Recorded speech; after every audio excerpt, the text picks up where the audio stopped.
it. I use anything, you know me. He's taken as our first ball in 2 games. He did. I remember him getting him here. Yeah, yeah. Give me 2 minutes just to write this down.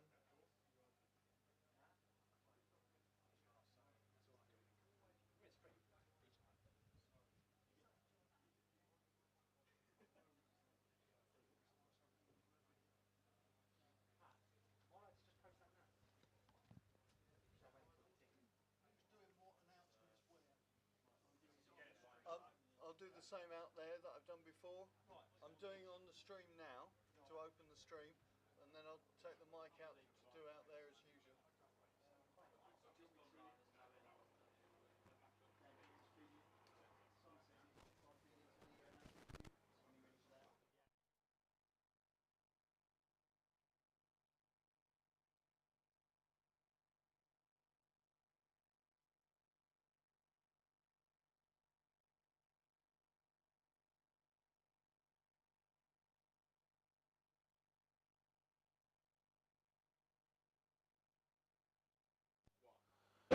Good evening everyone, welcome to the Essex live stream for tonight's round 12 Vitality Blast T20 game against Surrey. Probably the biggest challenge for any team right now in this tournament is to play against Surrey, especially of course with the result from Hove last night.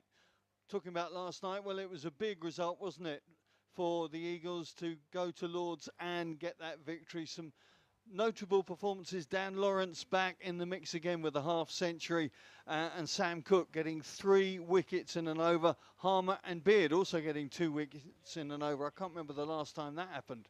Let's take a look now at some of the highlights from that game against Middlesex at Lords last night. The Eagles returned to winning ways and moved up to 3rd in the South Group of the Vitality Blast after Sam Cook produced a magical over to help his side defeat Middlesex by 21 runs at Lords. Put into bat, the Eagles looked to the former Middlesex man Adam Rossington to get them off to a quick start in this crucial contest. He lost his opening partner Feroz Kushi for a single, he nicking an expansive drive in the 2nd over. That meant an early introduction for the in-form Michael Pepper, who wasted no time in bringing out his trick bag. He has quickly become a batsman who can hit boundaries to all parts of the ground. His second following with a fantastic flick through leg, the Eagles taking 16 off the 4th over to reach 31 for 1. Rossington again made a start before being trapped bang in front to a ball which nipped back. He gone for 19, his side on 39 for 2 after 5. The power play ended with the Eagles at 54 for 2, the returning Dan Lawrence finding his feet with a couple of early 4s. To the first ball after the power play, Pepper swept Tilan Walalawita for a maximum over the short boundary. But the spinner had his revenge next ball, a similar shot, but with a flatter trajectory, finding Martin Anderson.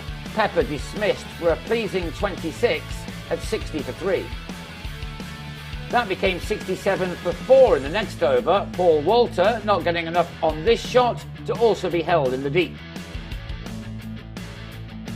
So the Eagles had to rebuild, Lawrence looking good as he guided the visitors to a score of 80 for 4 at the halfway stage.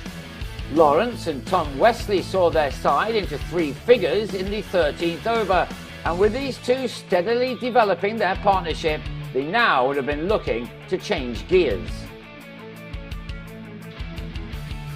And Wesley did that by attacking Luke Holman. With 6 overs remaining, the Eagles had a score of 113 for 4 on the board. The stand for the 5th wicket passed 50 as Lawrence hammered Walalawita over mid-wicket for a 6, the 15th over bringing 15 runs. Lawrence completed his 50 off his 32nd ball while Wesley was heading towards his own into the 30s with a glorious shot through the covers. He was put down on 33 and now looked to make the most of that as he started to swing at everything. He next swatted Toby Greatwood over the short boundary, bringing up the 150 in the 17th over. A wonderful bit of glove work finally brought an end to the 85-run partnership. Lawrence on 51 with a nick-off Chris Green that John Simpson held on to. 2 to go and the Eagles were at 154 for 5, but suddenly they hit the buffers. Wesley was given a second life in the last over to complete his 50 from 39 balls. But 2 deliveries after that, he was stuck by Simpson, and Essex were only able to score 11 runs from their final 3 overs to end their 20 on 161 for 6. They were going to have to bowl well to defend that, and they began very well, with Max Holden's snaffle by Simon Harmer after an error by Rossington.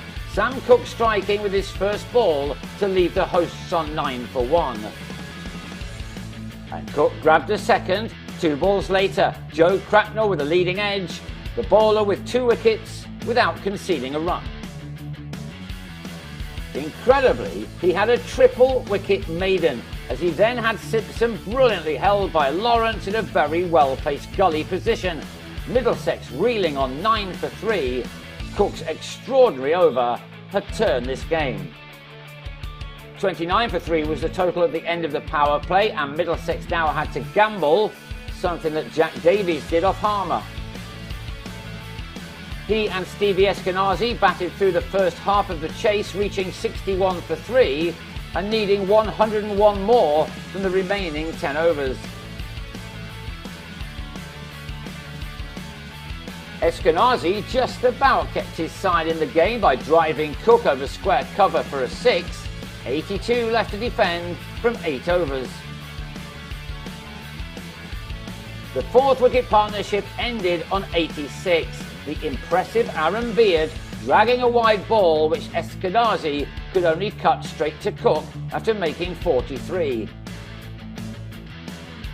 Beard ended with the fantastic figures of 2 for 22, as he then had Green well held by Harmer. Middlesex on 99 for 5, with 5 overs to go and needing 63 more. A 3rd wicket then fell in the space of 6 deliveries as Davies holed out off Harmer, out for a run of ball 41, Walter completing the dismissal. And it was 4 in 8 balls as Holman was brilliantly held off his own bowling by Harmer, the match slipping away in a flash. Harmer yet again so good with the ball, his 4 overs bringing him figures of 2 for 26. That flurry of wickets had all but won the Eagles the game, and they kept on coming. Walla the next to go, Wesley judging the catch well to give Daniel Sams a wicket. Middlesex had slumped from 95 for 3 to 108 for 8 in the space of 13 balls. The Eagles simply magnificent with the ball and in the field. Berendorf briefly threatened to upset the odds by hitting Sams for 3 sixes in the penultimate over, but that still left the host 28 more to find off the final one, and that was to be delivered by Cook. He conceded only 6, the final ball of the match typical of the bowler's brilliance. He claimed figures of 3 for 23. Middlesex ended on 140 for 8, and that meant a victory by 21 runs for the Eagles. It was a superb display led by Cook, but backed up by all. A big crowd at Chelmsford will now cheer them on against Surrey.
Well, half an hour to go now until we get this game underway.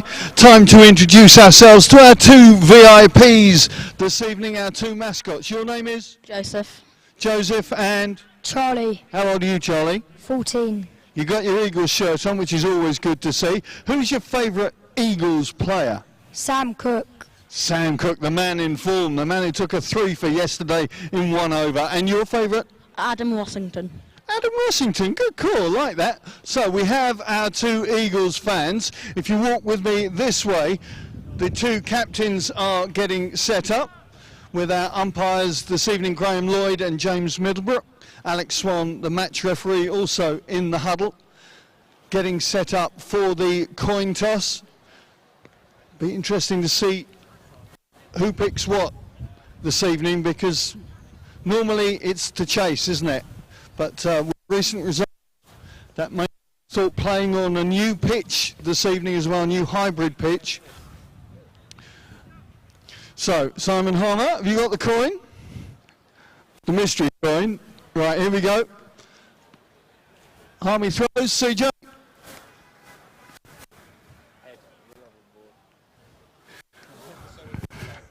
CJ, good to see you back here, albeit in different colours. You won the toss, what are you doing? We're going to have a ball first. Okay. What are the thoughts on the track, on the pitch? It looks a good way. Normally, Bristol should make for some entertaining cricket. Now, of course, unbeaten going to Hove last night. Has that loss changed anything, or has that come at a time when it just gives you a pep? No, that's part of life. It happens. Obviously, the run comes to end, but we'll be looking to try and put that right tonight. I see your England T20 boys are back in the mix. What's your team news for tonight?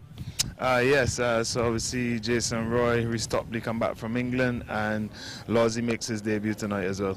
Tom Laws is in? Yes. Excellent, good to see him. Go well tonight, great to see you. Thanks, CJ. Right, let's have a chat with the main man, Harmy. Right, going to bat, doesn't matter anymore, does it? Now you've got results, whether you're chasing or going first, does it matter? Not really. I think we would have had a bowl as well, but can't win a toss to save my life. So the boys have been good up front, as you say. Whatever we've sort of done, even if it's not what we wanted to do, we've done it well. So it wasn't our best showing the last time out here, so hopefully we can improve on that. But yeah, I'm excited for tonight. Good showing though last night at Lords. That was a real fillip, and the fact that the bowlers, yourself included, did so well. Middlesex never really in the game. Yeah, I think it was an unbelievable performance to go to Lords and beat them there. They obviously needed to win, so did we, but some strong showings. Aaron Beard coming in and getting opportunity and doing well, so exciting signs for us, depth of the squad and guys coming in and taking their opportunities. So what's the team news tonight? One change, we've gone with conditions here. Aaron Nidger's back into the team, Ben Allison misses out tonight. Just to mention for Mr. Wesley, who's winning his 100th T20 appearance for the Eagles. Never thought that would happen, did you? I know, he grew up here and I think he'll die here.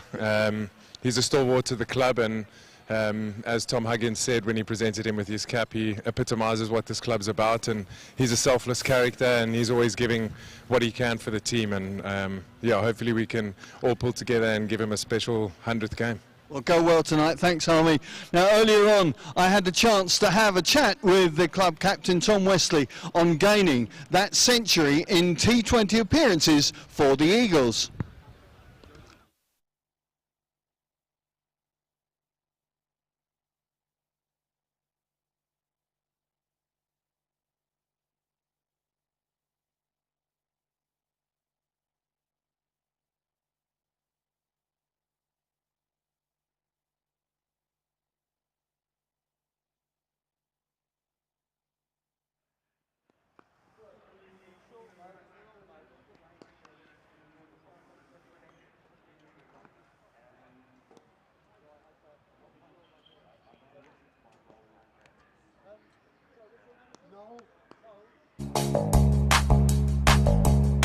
Each match is played by two teams of 11 players. Some are batters, some are bowlers, and there's one wicket-keeper. Both teams have a chance to bat and bowl. Look out for the coin toss. That's how they decide which team bats or bowls first. Each team has 20 overs to score as many runs as possible. The team with the most runs wins the game. 1 over is made up of 6 good deliveries from the bowler. To score runs, batters hit the ball and run between the stumps. If the ball reaches the boundary, it's 4 runs, and if it gets there without bouncing, that's a 6. While the batting team is scoring runs, the bowling team are trying to stop them and get the batters out by taking wickets. A few ways batters can be out are bowled, caught, run out, stumped, and LBW. Watch out for signals from the umpires, 4s, 6s, wickets, and these when a bad delivery has been bowled. Bad deliveries add runs to the batting team's score, and the bowler must bowl an extra ball. If you see the umpire doing this, the next ball is a free hit, and the batter cannot be out, bowled, caught, LBW, or stumped. And those are all the basics you need to know to get behind your team in this year's Vitality Blast competition.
10 minutes to go until we get this game underway. Good evening, I'm Simon Ward, alongside me for the first bit of an Akram. Great to have your company once again. This is going to be a fascinating contest because if we'd have previewed this, should we say, 2 days ago, then you would have gone, well, Surrey, the only unbeaten team in this competition. After the events at Hove and with the Eagles getting that victory at Lord's, it changes the match balance a bit, doesn't it? Well, momentum's a big thing, and you can sort of twist it however you want. You know, Surrey could come back wanting to win after their loss, but selfishly from an Essex perspective, I thought it was a really good performance last night at Lord's, and they'll take that momentum and that positive sort of mindset into today's game.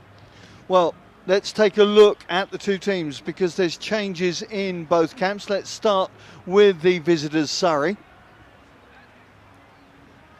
Will Jacks will open as per normal, wearing number 9. Back in club colours, Jason Roy back from Holland, wearing 20. Jamie Smith drops down a berth, wearing 11. Laurie Evans wears 10, batting at 4, we think. Dan Moriarty wearing 21. Jamie Smith we've already had, so the wicketkeeper's going to get double bubble if he's lucky.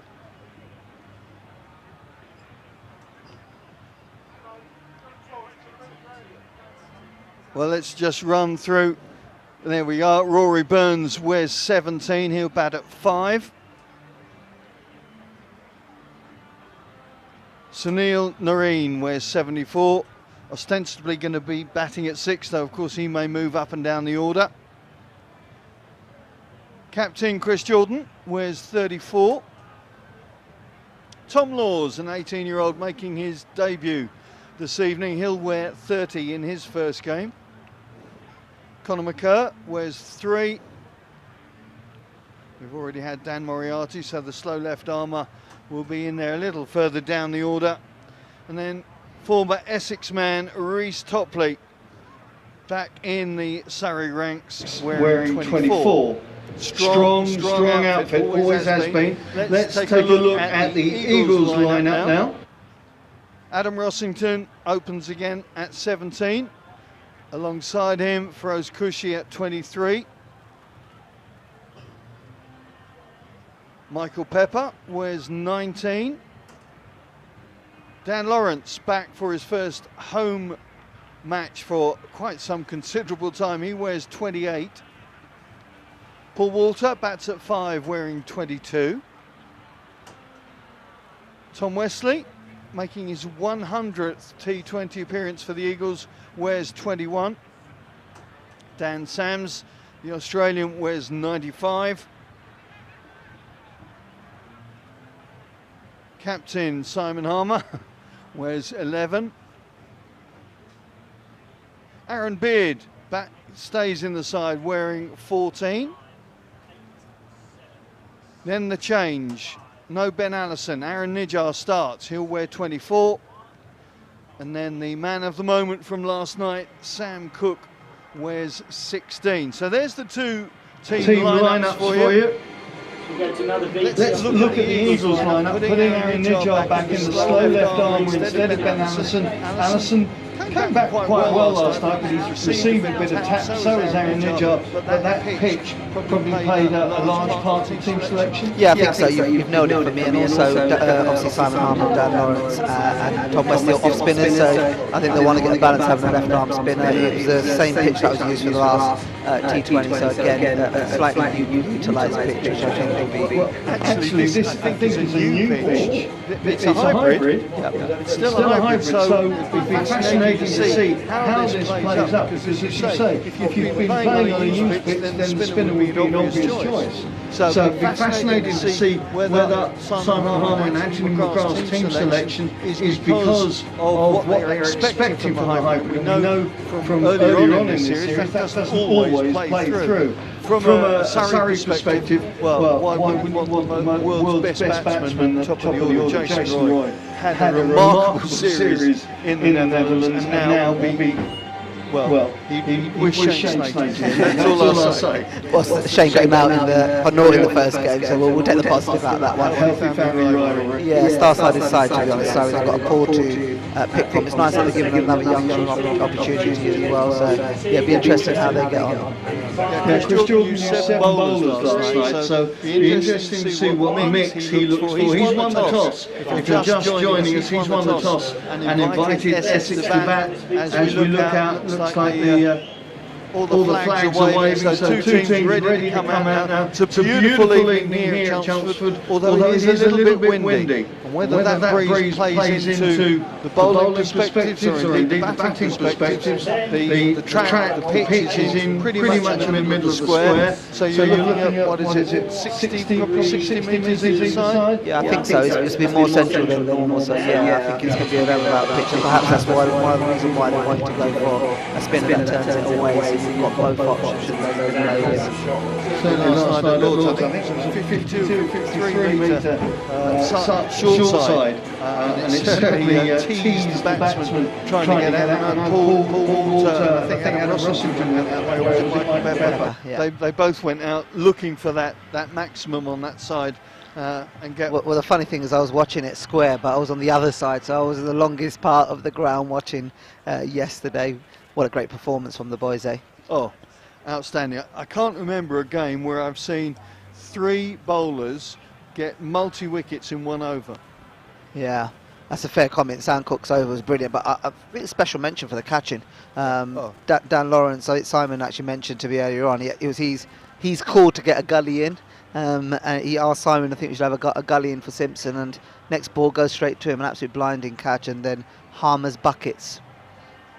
Incredible player, just incredible man, incredible player, and as we've said before, and particularly in that Somerset game, catches win matches, Dan Sams unfortunately spilling that one off Riley Rousseau, and game was done, not that early, agreed, but you've got to take the danger men out if they offer you opportunity, you have to take it.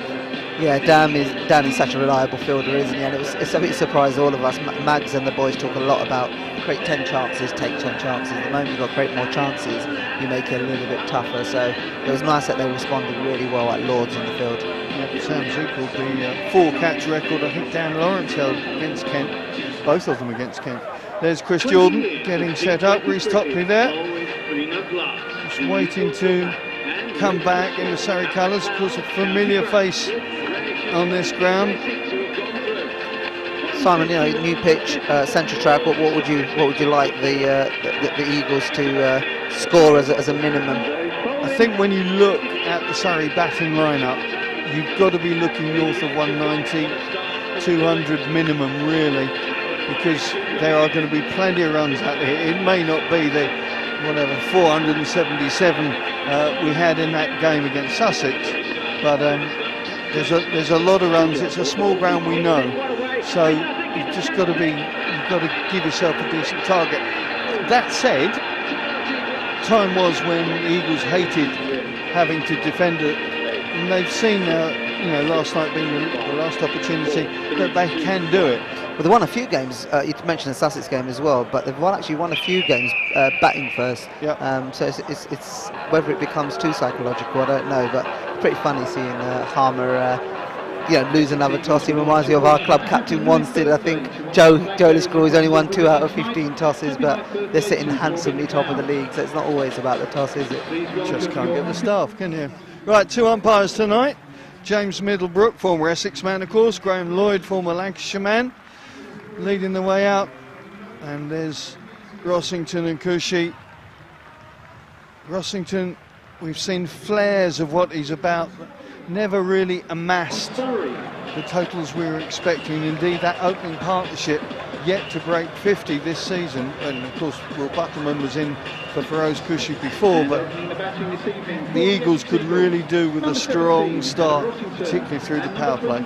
Yeah, well said, Simon. I think a couple of comments. It's so nice again to see 8 out of the 11 starting players all coming as homegrown players through the sort of pathways in the academies and whatnot. And I think as much as the priority is to win, the amount of experience we're getting those younger players as hopefully they'll emulate Tom Wesley, is also paramountly important. So it's a nice little balance there. But I'm with you. It'd be really good to see Feroz and Adam get off to a strong start to give us a platform. Our middle order have been so good, and without Critch there today, it puts a little bit more pressure on the top order to give more. Obviously, having Lawrence makes a big difference coming back from injury.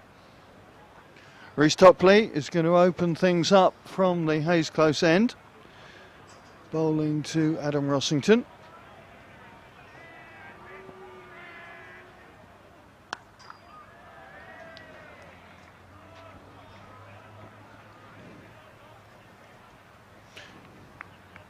Interesting to see the lines that Reece Topley will look for, especially early on against the likes of Rossington. He'll try to swing it with that new ball. You know, Reece, I should say, a Colchester and East Essex Cricket Club boy, a local boy, as he's mentioned earlier. But I think you're trying to get this white ball to swing.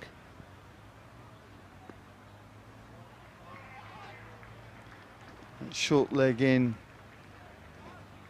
for Reece Topley. A little bit of shape there. I think that's what he's trying to do. He started a little bit too straight, probably. I think that's what Cushy and Rosington are having a little chat about. And I think that's what they'll try to do. First 2 or 3 overs, really allow that ball to swing and try to create early opportunities. Feroz Cushy, a man you know well through your work at the East London Cricket Development. A man who's taken his chance, certainly early doors. Yeah, I agree. It was a really good against Middlesex early on. He got that sort of 60, which has really built his confidence up, and we now will hope he can really sort of take it to another level, get those consistent performances in. But again, Reece, he's got that dangly tall bowler, swinging it, getting a little bit of bounce. Won't be that easy up front. Well, Topley has made himself a T20 specialist, hasn't he, through the years. Had to cope with a number of injuries. Topley just watching as Cushy squeezes that one away down the leg side. Yeah, it's a great art. That left arm is swinging it. You've got to play it so under your eyes, and he's getting a little bit of shape here, and got the inside edge past leg stump for a couple. And it's a hard balance in T20 because people always have this idea that you can go hard at it, but if your technique isn't sound, and when the ball's swinging, you are vulnerable. And Reece really isn't scared to get it up there. Topley, of course, made his debut for Essex at 17. Had to go back to school, I seem to remember, after making his first few appearances. Yeah, had to go and do his exams, apparently. That's right, that's right. I think he's played a couple of championship matches this season for Surrey, so it's not a white ball only situation for the big left armour. Actually, you know, it's really good to see him playing a longer format. He's had horrendous since a young age injury, so just to see him out in the field's good, but to see him playing red ball is even better. Going deep for that. Comes in on the drive for Cushy. Just 4 off that first over.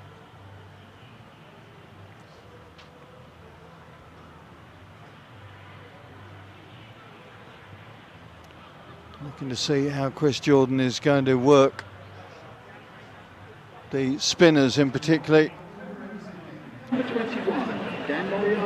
Moriarty is going to get first dibs from the spinner clientele. Will Jacks certainly will be in the mix as well. Moriarty could have been an Essex man at one point. I think there were trials and certainly links. Were you involved in that? Probably to blame, to be honest. But yeah, he was part of the Essex development team. You know, we got some early contact through our head scout, but we had quite a lot of spinners at that time. But you know, fair play to him to go to Surrey. He's been absolutely fantastic there. Certainly found his spot within the ranks. Yeah, and a multi-sort of functional cricketer. He can bat and a really good fielder as well. So it gives a good balance to the Surrey team. Only playing his 5th game for Surrey so far in this T20 campaign. 2 dot balls to start with. Yeah, with the field set with two men out long on and deep backward. I think in front in square leg. I think the plan is to dart it into sort of middle leg stump. Feroz is trying to create some space to get it through the offside. So a bit of cat and mouse at the moment. And no boundary cover behind that ring. Yeah, that was probably the ball, if I'm being honest. He got it full stump, he created that width for us. I thought he just lost his shape, probably tried to hit it a little bit too hard, got a bit giddy when he saw that width as he comes on against Moriarty. And again, throws, hits that Jason Roy at short cover again. Bit of pressure now, 4 dot balls. Hit the fielder each time. Good opening over from Moriarty thus far.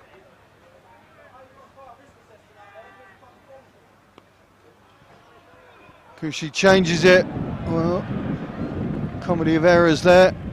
Not quite working out as planned. Laurie Evans unable to take the ball cleanly, so they do get the single to bring Rossington onto strike.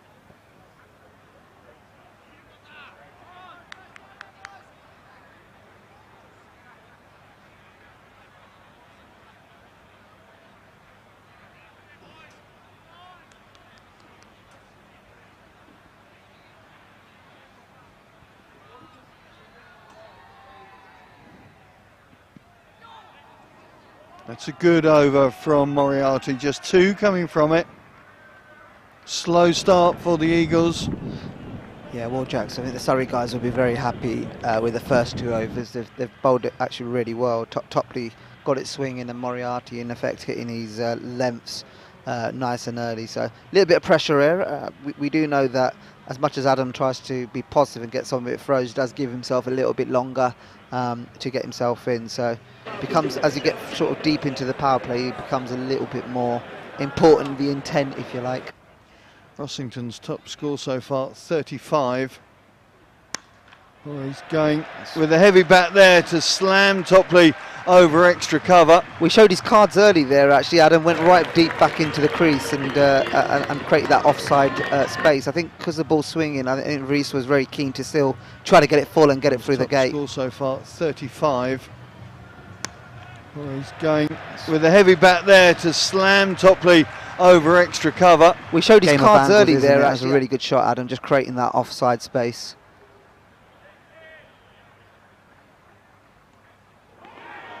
Well, he's gone. Topley with the comeback ball to find the outside edge of Adam Rossington, and the Eagles lose their first wicket in the 3rd over. Yeah, that one I think Reese was trying to go across him rather than swing it back in, and Adam again just trying to create that space and width on the offside, got a feather on that. Again, the opening partnership doesn't set the stall out that the Eagles were hoping for. Topley with the comeback ball to find the outside edge of Adam Rossington. The Eagles really need in this game of all games. Yeah, I think this will be a little interesting battle because Pepper's been absolutely on fire really in the last few games, and he's actually showed his intent from more or less ball 1, including last night at Lords and his fantastic innings the other day with that 80 odd. So it could be a little battle here. If the ball is shaping a little bit, it will test sort of Michael's technique as well as temperament. But something tells me he's a man on a mission, and he's going to be ultra positive. Certainly is at Chelmsford. He's averaging 85 here.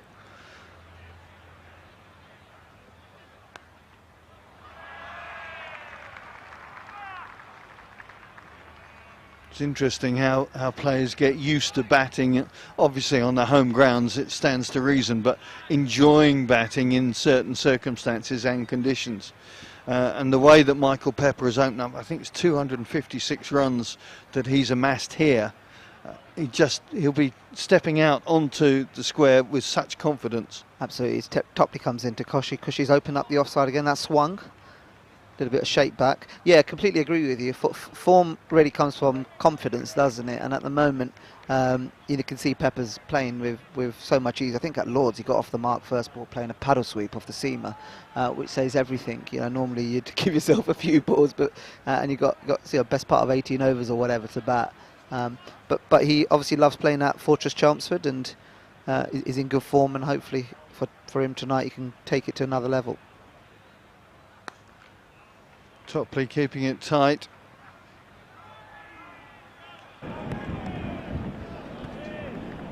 One more ball left of this 3rd over. Topley having yielded the 4 first ball, picking up the wicket second and turning the screw with the newcomer.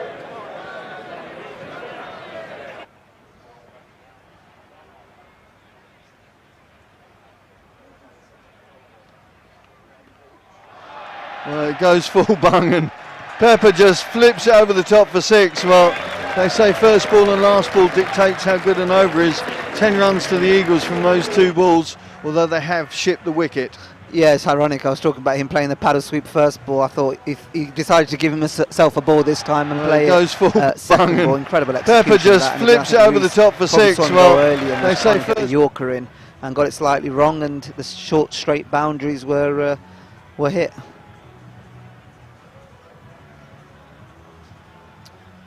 Looks like Surrey going to stick with Moriarty. Yes, there he is, ready to bowl his second.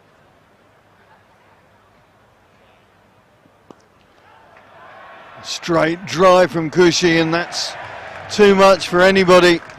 Yes, smart cricket. That throws really opened himself up because he knows that the angle Moriarty's trying to bowl at is if he like leg stump or even tighter, and by doing that he's able to get his hands through, get good elevation and straight down the ground. Straight drive from Cushy, and that's too much for anybody. Pressure on the bowler now, first ball boundary.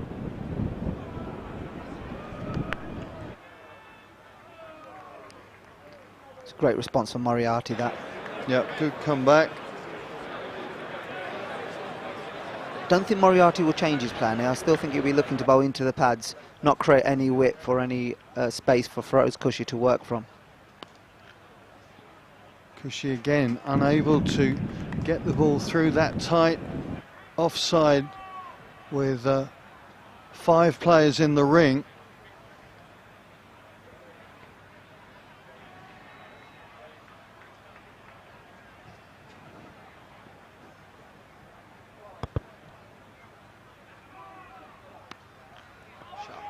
Now he does, and it zips away for 4 to the Felsted School stand. Again, good use of the keys. I think Moriarty just got a little bit short and a little bit wider than he'd like, and great angles created from Cushy to get through that cover point gap. You know, now he does. Really off middle and leg stump. It zips away for 4 to the Felsted School stand. 2 balls left of this over. Cushy changes things up and uses his feet to make sure the single was there. Just looking to see whether Jordan will change the field now for Michael Pepper. Doesn't look like it, does it? No, they've got the mid-wicket and long on, and Pepper yesterday really was positive in trying to go for the sweep option. So it'd be really interesting with square leg up and mid-wicket back whether early on he'd do that. Having said that, 9 off the over, he might just take the single and walk out of it with 20 off the last 2. He was lured at Lord's yesterday with that short boundary, wasn't he? He was. As Paul Walter was. Yeah. Oh, he's going for the sweep, wasn't he? Well, the mind games have started. Yeah.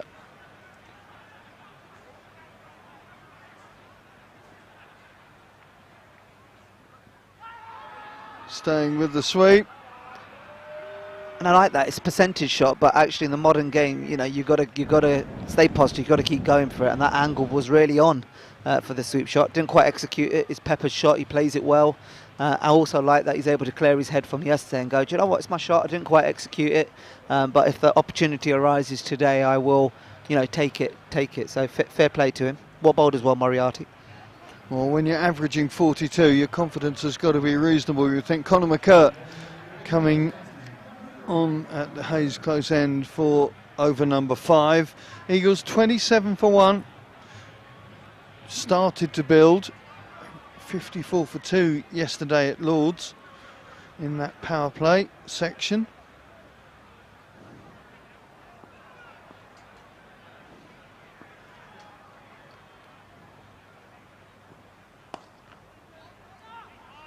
It's been interesting with both the seamers at the moment. I know he's only bowled 1 ball, but they've tried to bowl again like the sort of slightly back of a length or top of off length, rather than your classic sort of one-day mix and match. None of the seamers have bowled any slower balls or anything like that. So I think what they're going to try to do is what they fill with the new ball. There's a little bit in it, whether it's a bit of nip or swing. So they're not going to change it too much.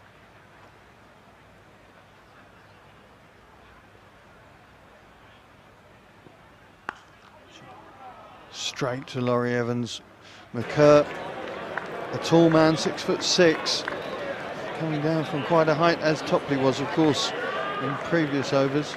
We talk a lot about T20 cricket being predictable or not predictable, and if Surrey's tactics are to do that, then I suppose as a batsman you've got the opportunity to, a bit like the way they played the spin and last over, is probably either come at the batsman or what Rosington did before he got out, just give yourself a bit of room offside. So it'd be interesting to see what Cushy does here, whether he's gone for the, actually this is the length he's going to bowl at me, can I force him, can I come at him? Lovely stroke from Cushy, working it through wide, mid-on. It's a beautiful shot. You know him well. Where is his strength? Where is his forte in particular? I know batsmen have to have that 360 thing going on now, but where would you say his forte? I'd actually say he's a conventional batsman. He hits relatively strong, straight and square. You won't see him play, paddle sweeps or reverse sweeps. He plays strong shots, and that's where he gets his runs from, compared to other batsmen. But I'd say he's a strong shot player. That was a little close for comfort, judging by the reaction of the Surrey players. Yeah, it's unlucky. It was on the pads. It's the 4-run ball you're looking for, and he got it straight to 45, and it would have been disaster if Pepper got run out on the back of that.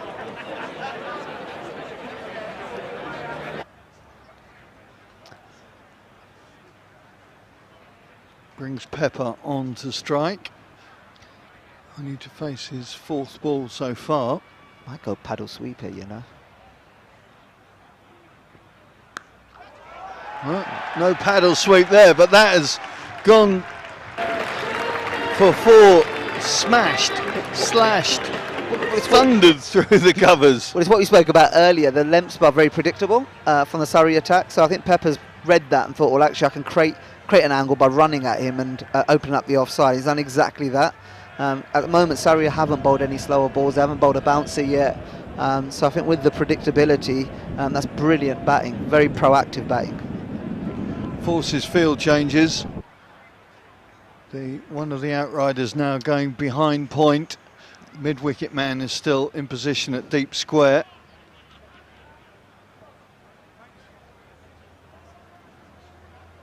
Jordan just having a word with McCurt.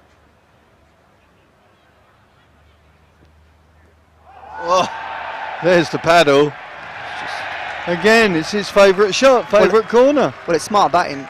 Again, lack of variation. It's more or less bowling the same deliveries, and by doing that, a guy like Pepper in great form, and you mentioned 360. Well, he's a 360 player, and he's played 2 incredible shots. Run down the wicket, hit it through the covers, pressure on the bowler to get out the over, and then next ball has showed his full repertoire by paddling for 6. Modern game, isn't it? And it's really good to see. Pepper 17 off 5. Cushy 19 off 20, playing the anchor role quite happily. 1 over left of the power play with the Eagles at 42 for 1. Moriarty going to stay on to bowl his 3rd. He is indeed. Just 10 off his first 2. Be interested if Cushy goes again first ball, creates a bit of space and runs that in first ball.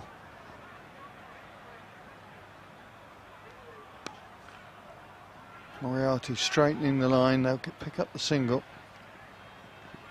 Jordan's just on the edge there. I think they'll be happy with that. Essex, I think Moriarty's bowled quite a lot of dot balls to Cushy here, so I think there'll be a good little challenge at the last over the power play in Pepper, seeing if he either goes for that sweep. He might not, he might change it because he showed his cards early to Moriarty and he might be teasing with the sweet shot. Deep mid-wicket, deep long on the boundary runners. Shot. Oh, Pepper goes huge, and once again he did it in the last over extra cover. He's done it this over as well. The interesting bit is he actually bowled it a little bit fuller and wider, and I don't know if that's because in the back of his mind he was worried if he was going to sweep him square and he wanted him hitting through mid-wicket, and by just doing that he's opened up that offside. So super smart batting from Pepper. The first step from Pepper is always to open up things, isn't he? You see it taking it outside leg so that he's got that swing, he's got that arc there. Spot on, Simon. It's angles, isn't it? He's just creating an angle, creating an area to hit the ball, but also giving him a second and third option if the ball's not quite there. Reverse sweeps brought out. And brings out the 4. Reverse sweep, or was that a reverse absolute smash it as hard as you can? Half century up for the Eagles in the 6th over. Incredible batting this from Pepper, really is. I think one of the things around T20, and I know Jordan's an excellent cricketer and captain, but when you bowl a bowler more than 2 overs, they can become a little bit predictable. I don't know whether this is, the lads have got used to the pitch, the conditions, and they feel as if they can target Moriarty now. Oh. Yeah, that was a gimme ball. A pressure on, and I think second, he's created 2 different angles. He's hit him inside out over extra cover, reverse sweeped him, and the ball you're dreaming on as a batsman with no backward square leg is followed him. And brilliant, again, brilliant batting this from Pepper. To the extent that the mid-wicket has been brought up, and Jordan is just going to put Evans round behind square. The old school of cricket would have been take the 1, but Pepper's in such good form in the modern game. He probably looked to slogs. Oh no, reverse. Reverse it, why not? 1 bounce 4. Well, well fielded the man in the 4 suit. 4s on the trot now for the Eagles. 4 4s on the trot now for M. Pepper. Brilliant, modern game again. I keep saying that, but the old school would have been you've got your runs off the over. And again, it's always the balance of that reverse sweep to actually hold that line. Yeah. That's what always impresses me on the reverse sweep now. Well bowled. Well bowled from Moriarty just to tighten things up, but that's a damaging over from Surrey, a good over for the Eagles. A good way to finish the power plays. You'd have taken 60 for 1 off of the first 6 overs. And historically this season, our campaign, I think the power play, we have rightfully not been as, if you like, demanding, but I think one of the conversations the players talk a lot about is go deep, go long, and I don't think they panic. We try to go hard if we can in the power play, but they've not capitalised, whereas today, the last 3 overs, they've been so positive. But with all that experience in the middle overs, you don't worry too much. We spoke earlier on about losing Critchley, but then Dan Lawrence comes in, and the way Paul Water, Tom Wesley, and Co are batting, I don't think they'd be too upset if they don't get 50 plus. Now a big moment for young Tom Laws, making his debut for Surrey this evening. The 18-year-old being brought on early by Chris Jordan once the power play's done. I think Pepper will be very ultra positive here. I think there's a part of Pepper that will say he's making his debut. Let's make him nervous. Let's get a couple of boundaries out the over early. So it could be an interesting little competition. This. I was talking to my good mate Mark Church earlier on, and apparently he's very much an all-rounder, great fielder as well. Now let's see what he's got with the ball. Pepper goes high, man's coming round but can't get to it, and it's another 6, 3 6s almost behind him. Yeah, a couple of things I'll say there. Fine legs back, so that's a seriously brave shot. First ball, probably hasn't seen much of him, and again, an incredible execution, outside off stump, picking it up and whipping it over fine leg. What a fantastic shot from Pepper. I'm seeing Josh Butler coming through Michael Pepper, the range of shots that Butler's developed now, and Pepper's showing that same sort of dexterity. Shh, keep quiet, you want to keep him for Essex. No, absolutely, a serious talent is Pepper, and again, it'd be good what happens this ball. Shot. It's another one. Pepper moves on to 43 off 12. If you're a young bowler on debut, you're facing you're running to bowl your first ball, you really want to get out, and I think he's bowled a half decent first ball, 4th stump.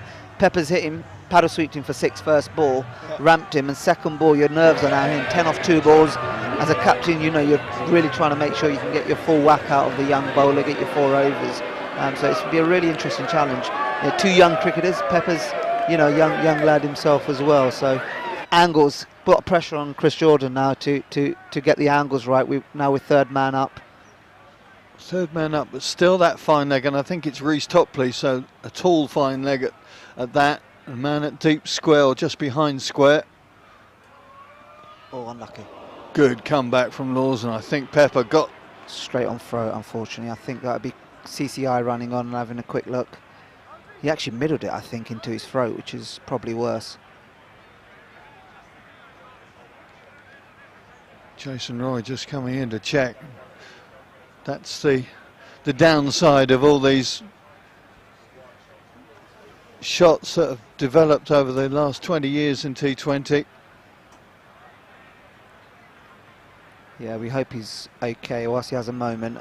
Absolutely right there. It's the modern game, isn't it? They hit all around in different areas, and from a percentage perspective, with third man up, you can understand why he's tried to go for that shot. But will take as long as he needs now, hopefully, just to see if he's all right. Another one of the youngsters that you mentioned earlier on, Arfan, that's coming through your system. You're part of that system now. You must be so proud to see guys like this, these two in particular, but of course others that are coming through as well, that you're developing through East London and elsewhere as well. Well, in Essex in general, we talk quite strongly around our philosophy of actually strengthening the recreational game, and we have such a good, strong relationship with the club game, and by having that strong relationship, even if you prepare very, very good cricketers to play Premier League club cricket, your foundation is strong, and we are so proud in regards of the way we work with the community, work with our recreational game, to give people access and opportunities. We have a saying at Essex, it's entry point, not exit point. Right. And for us, you know, if you're in the age group at the age of 13, but you might not be in it at 15, doesn't mean that's the end of your cricketing career. You look at Nick Brown, Paul Water, and others who you know were in and out of the age groups. Our responsibility is keeping an eye on them through our scouting network, which John Charles does a phenomenal job, you know, and secondly is making sure that when their growth, if you like, when they go on that pyramid, that growth of opportunity, that we can get them back into the system, Right. and that's really important for us, and I think we've done it relatively well, hence why 8 out of the 11 starting today are all from our recreational game and our pathway at Essex. One of those? Cambridge Pepper. Granters, Michael Pepper, yeah, so good to see back on his feet. Nice moment. Tom Laws just went and checked on his opposition there, checked he was okay. Yeah, it was also good to see the Surrey boys just gathering around Laws as well, just calm him down a little bit, really focusing back on what they're going to do. But again, it'd be interesting to see if they go out of length balls here and try to either get the wide Yorker in or slower balls on, or at least try a bouncer. Oh, Evans just getting, I don't know what was in front of him there, I can't see it, he's got his back to me, but he'll be furious at giving away that double. Yeah, I completely agree. I think Surrey thrive themselves on being an excellent sort of fielding unit. I know they're full of superstars, and just doing those basics right. I know Evans is an absolute gun fielder, so he's had a couple of sort of, you know, poor moments. But again, 12 off 4 off this over. It'll be interesting to see how Pepper goes to finish this over off. Onto the drive. That's the first Push Yorker. for 2. No. Fortress Chelmsford has seen the misfields. Friday night in Chelmsford, and sympathy abounds from the crowds. Brilliant Yorker that time from Laws. He's done Good, something different, yeah, it and was actually good. you can just see the ball was angling back into pads, which again creates a little bit of an angle now, so makes the batsman a little bit more honest. Froze has also just quietly gone around his business there, 20 off 21. Nice comeback. 13 off his first over, but that's for something for the Cranley School student. That's well, a little bit for the diary, shall we say? Yeah, absolutely. Just what was so nice to see in the last 2 balls was a Yorker followed by a bouncer. So all of a sudden the batsmen are now thinking, right, I know this field is set in a certain way, but the bowler's not being as predictable as the field setting says. So yeah, really good finish from Laws. That a really good end to his first over in professional cricket. Chris Jordan coming into the attack maybe a little earlier than might have been expected. Going to bowl the 8th over. Such experience, of course, been there, seen it, done it, got most of the T-shirts, if not all of them, in his long and varied career. Well, Narayan Jordan Topley got international T20 experience, you know, franchise around the world experience. So I think Jordan will probably utilise as many of those, remaining 10 overs if you include Topley's 2 that he's bowled in this final end of the innings. Nobody's taken more wickets for England at T20 than Chris Jordan. 80 and counting at the moment.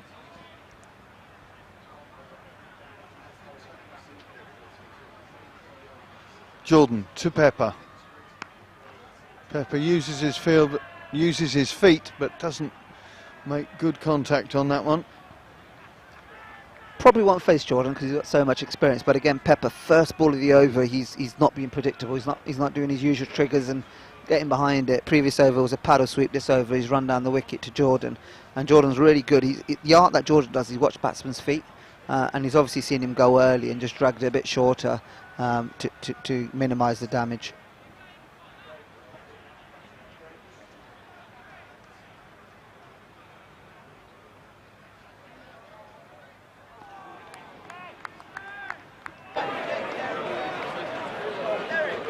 Very popular capture, CJ, as he's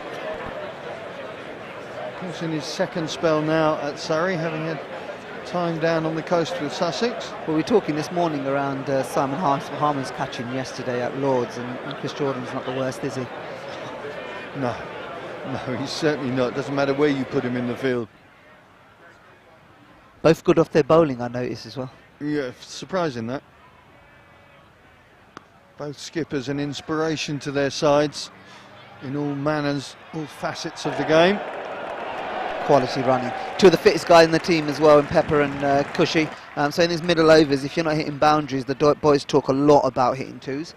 And as you rightfully mentioned earlier on, it's not quite your Chelmsford pitch where one side is smaller than the other. This is relatively central. So you've got to be so precise with running your twos here. But that was fantastic hustling there from Cushy and Pepper.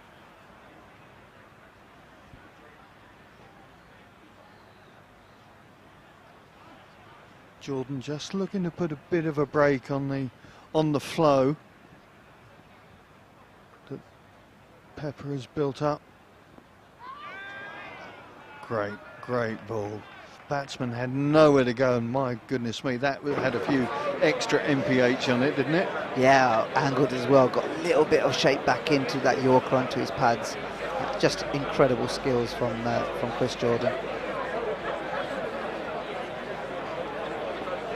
Right, 3 off. Pepper on. It's Pepper on strike. They got leg by, didn't they? Last ball. Pepper on strike for the end of Jordan's first over. 5 men out of cover, long on, long off. Deep square and fine leg.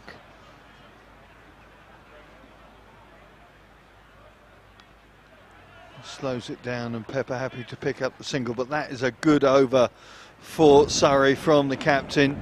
Just 5 coming for it, 4 off the bat.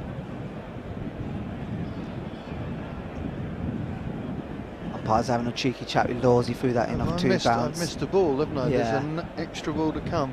That's right. Misreading that one.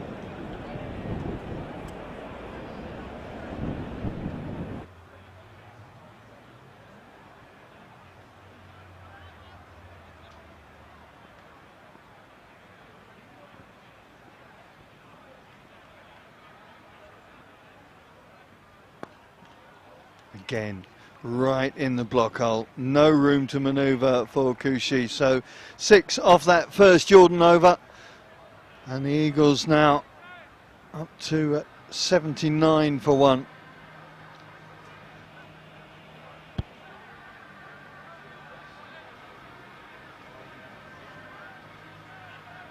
You get through Jordan, and Suriname comes on to bowl from the other end. So. Yeah, be a nice little challenge for the 2 young Essex Eagles batters there. Yeah, this is the ultimate challenge, isn't it?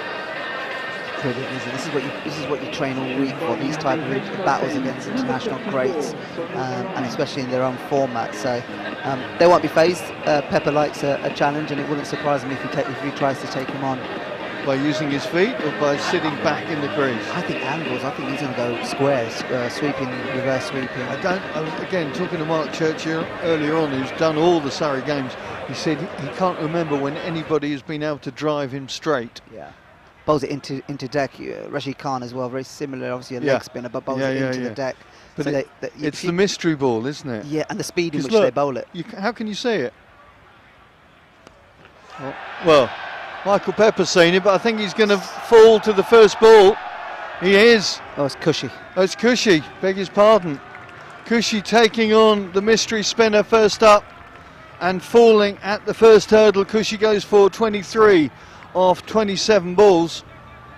You don't mind that. Obviously, you want to hit him hit into the stands, but you don't mind him taking that early option early in the over. try to put pressure on the bowler, but unfortunately in this case he's held out into the deep.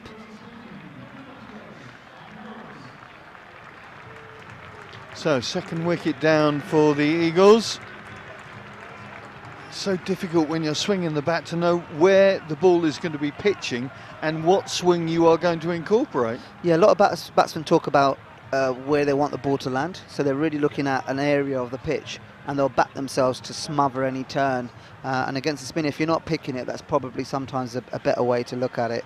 Chingford Cricket Club's Dan Lawrence, so good to see him back from injury, and I really hope he has a good run all the way to the end of the season. And to the man of born yesterday, he just clicked from the first ball. It was like, whoa, DL's back, and it's like... You sort of want a game or two to get your rhythm and whatnot, but it just shows you how good a player he is. Pick up a half century in your first outing. Narayan to Lawrence. Slip in.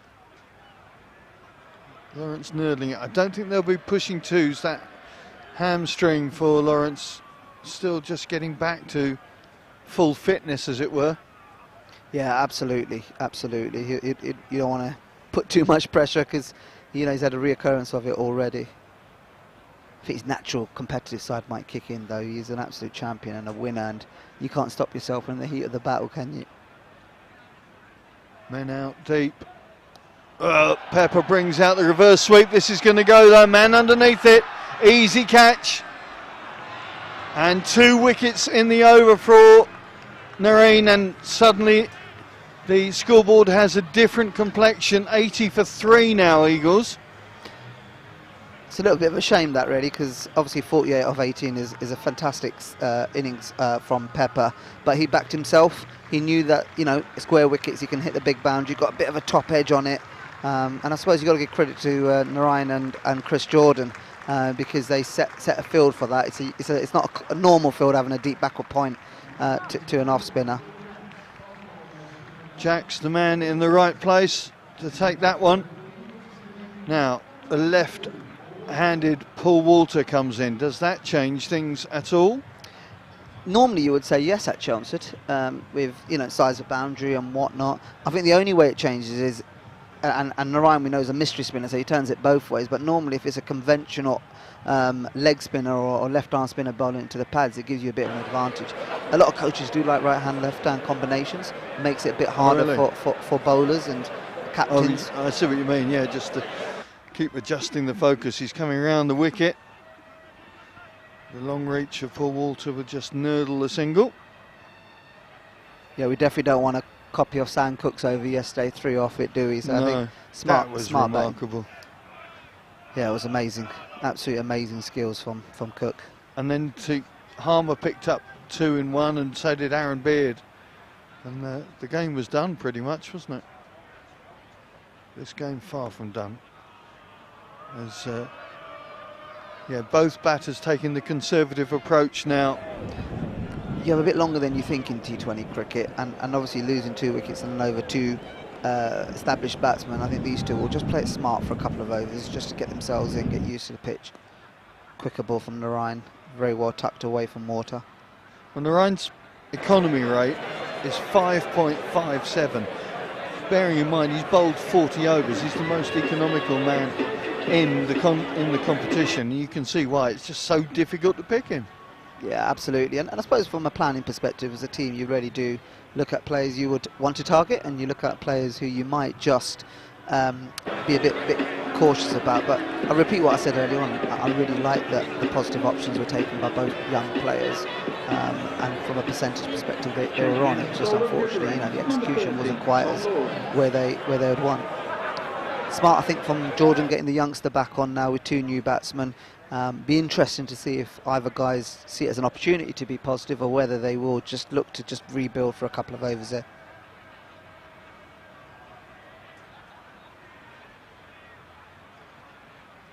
Tom Laws from the River End. Good ball to start. Well, Paul Walter, have a look. Yeah, it's a really good delivery. That's pitched on sort of middle and leg and just carried on shaping away. What was good to see from Hawes in the last over is he went Yorker bouncer. He varied it from just bowling length balls as he comes in now to Water. Nice swinging. It's again off the deck, I think. That's actually nipped away off the deck, that. Well, an unknown quality pretty much within the professional ranks, of course. Making a good impression, though, in these first 8 balls or so. Yeah. 2 brilliant balls. We talked last over about Hawes, last time we bowled him being under pressure. Now the batsman's under pressure with 2 fantastic deliveries. Oh, wow. Lawes goes leg side and the arms flat from James Middlebrook. Essex Yorkshire's Middlebrook was a very good servant for us, but bowling his off spin. I was looking at some stats about the contest between these 2 sides and looking at strike rates, and the person with the best strike rate of all time is James Middlebrook, would you believe? There you go. Not renowned as a bat, but hopefully he doesn't listen to the record of this, but scoring 8 or 4 balls does help. he's happy. Great to see him.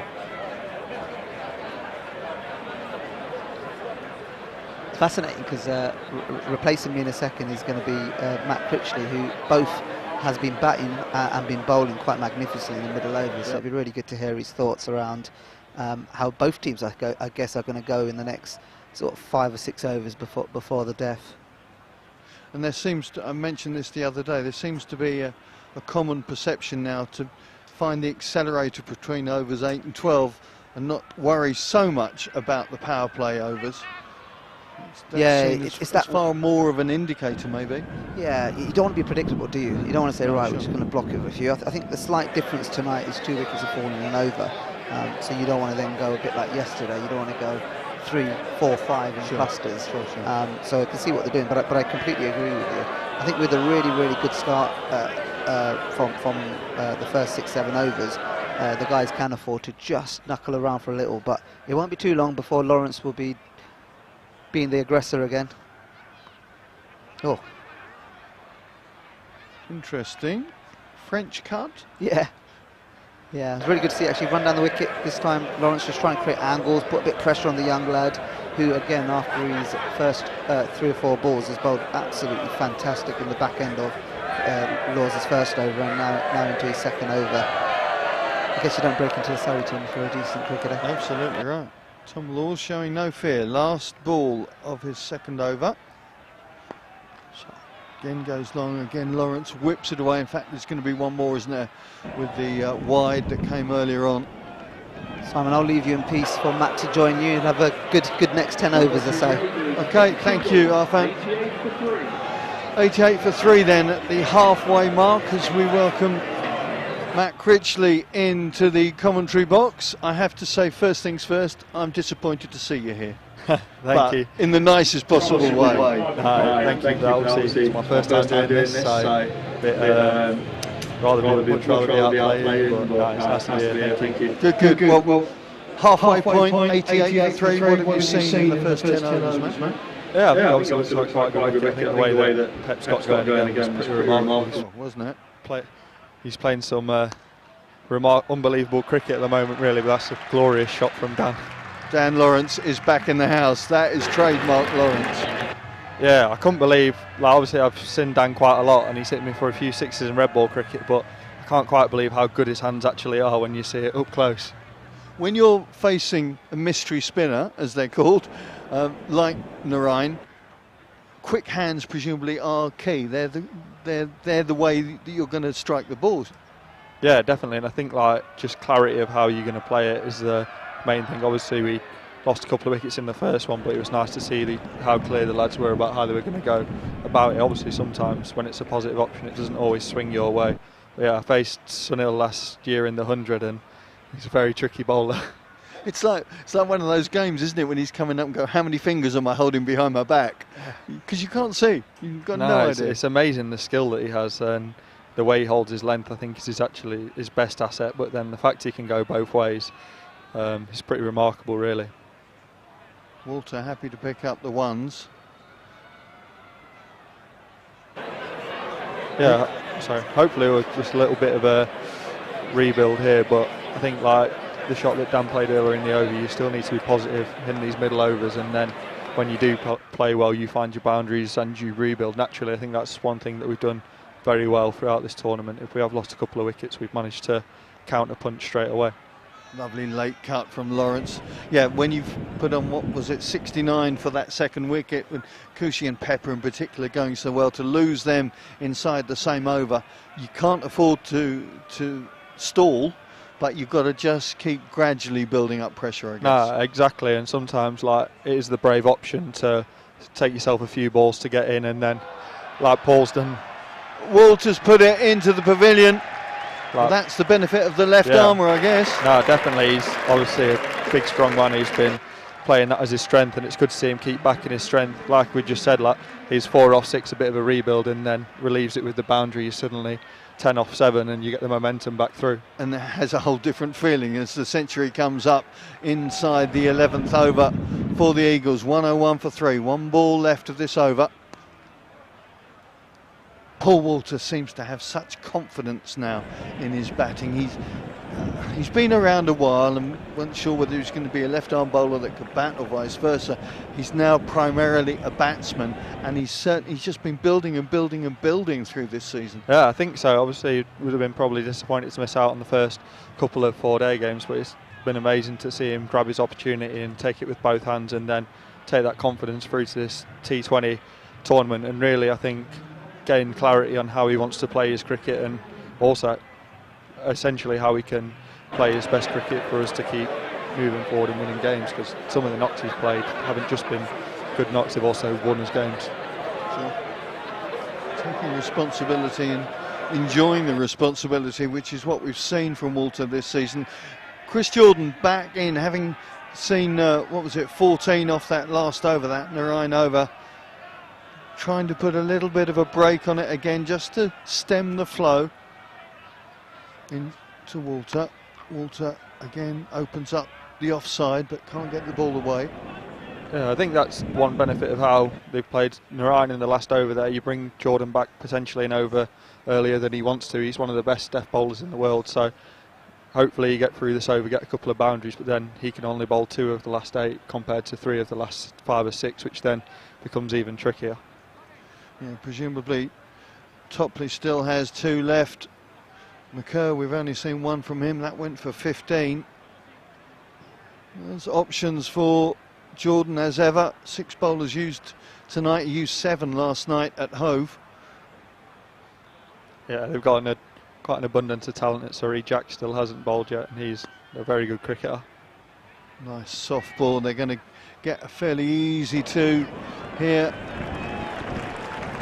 As they come back, Jason Roy frustrated down on the long on boundary in front of the Tom Pearce stand. That was a lovely bit of cricket there. Obviously you see the boundaries and the highlights and you like them, but sometimes pushing the 2s in the outfield in this situation is just as good. Keeps the scoreboard ticking and frustrates the bowlers and fielders. I guess it works 2 ways here, because a fairly compact ground. One is that the fielders have to go back on the boundary, and 2, well, there's plenty of space as a consequence. Lawrence uses his feet. Old England teammates, of course, these 2. Yeah, exactly. Like you said, trying to use the angles of the ground and the dimensions to your favour, but yeah, it's nice to see a little bit of spice there, and hopefully Dan can get him away, a bit of immediate revenge. It is angles. Do you feel you've got used to the angles here at Chelmsford now? Yeah, definitely. To be fair, they're not too dissimilar to Derby, quite small straight and then bigger square, but I think, yeah, the difference is here, the outfield's so fast that if you beat the infield and you can try and dissect the boundary riders, you can still pick up your 4s without having to do too much. Jordan following the man to squeeze that ball away through leg. Again, we talk about Chris Jordan, and he is, well, as you just said, one of the best, normally at the death, but able to come on just for 1 over and just slow things down, squeeze it a bit. Yeah, he is exceptional. I think, like you see him on camera now, he always looks calm under pressure, which I think probably as long with all his skill set, that is probably his biggest skill. Like, he's played in some of the biggest tournaments and bowls the main overs for England, so to stay that calm under pressure is quite remarkable. Walter can't get hold of that one.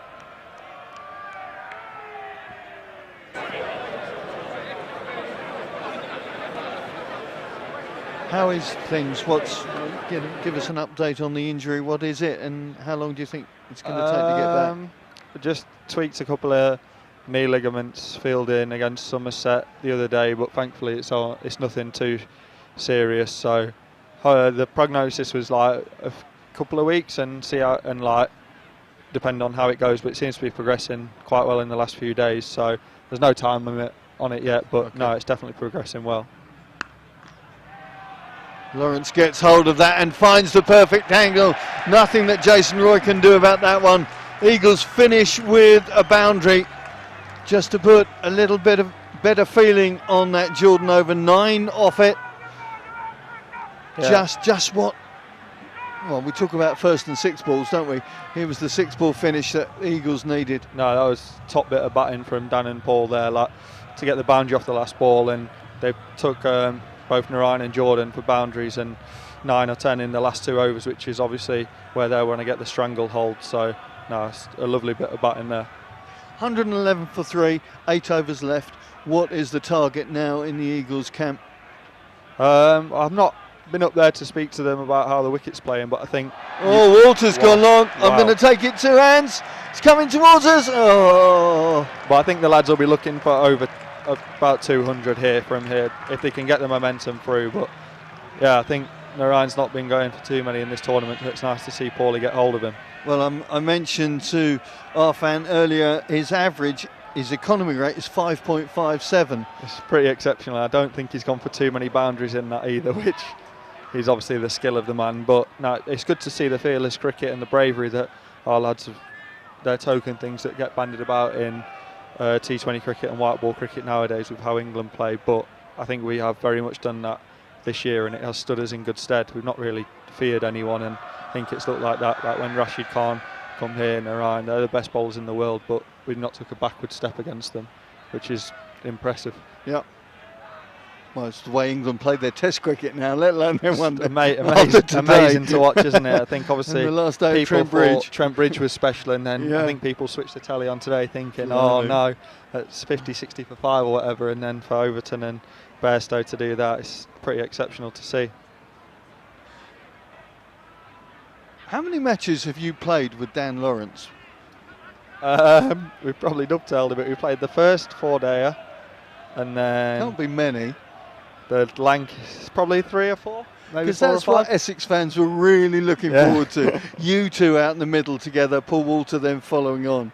Yeah, It's just the way the injuries have worked, I guess. It's frustrating, but hopefully towards the business end of the competition we can try and get out there and put a few match-winning contributions on together. But yeah, I think that is the quite exciting thing. Like, we've not really spoke about it, but I thought about it the other day, like the middle order, top order, lower order that's been going so well. I think Paul's the oldest at like 27, 28, but then I'm only 25.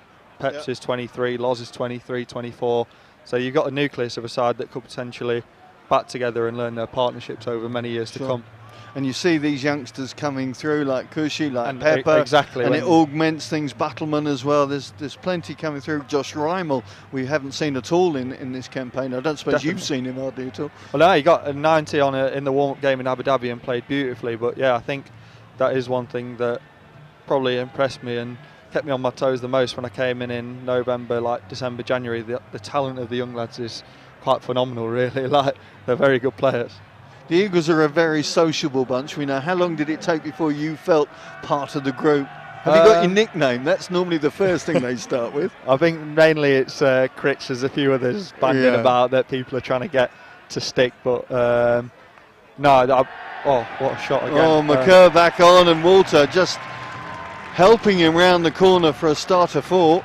No, I felt very welcome into the group. Obviously, it's not just the team, but the staff, the members. It's very social down here, and it very much has a family feel of everyone wanting you to do well and you want them to do well. There's no ill feeling, which I think is amazing. I think it's probably why this place is so special on nights like this and in general. I won't ask for specifics, but does it feel very different from coming south for what you've experienced in the north? I think like probably the playing with the international and test cricketers just is another great shot there from Paul. Walter goes to the river. Oh, the fan can't take it. Negative points up in the Tom Pearce stand, but 6 for Paul Walter.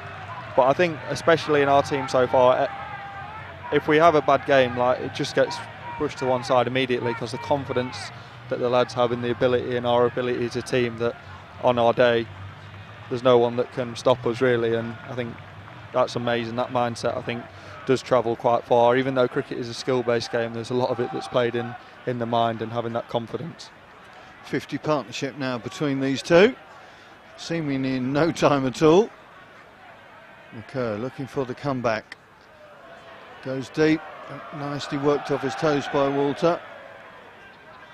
All the Surrey fielders getting the adulation that they will have expected on a Friday night here at Chelmsford. Yeah, I'm sure they'll be getting a few tips on the boundary out there, but no, it's all good fun. Generally it's all in good humour, so at least the fielding first, not second. McCurr only playing his third match. He's only bowled 4.5 overs before this game started. So yeah, we had Connor on loan at Derby last year, and I was captaining towards the end of it. And it's a full bunger, and Lawrence goes caught by Jason Roy. Yes, asking for the applause, and that will be frustrating for Lawrence. That was a help yourself buffet ball, and he's holed out to Jason Roy. 19 off 14 balls for Lawrence.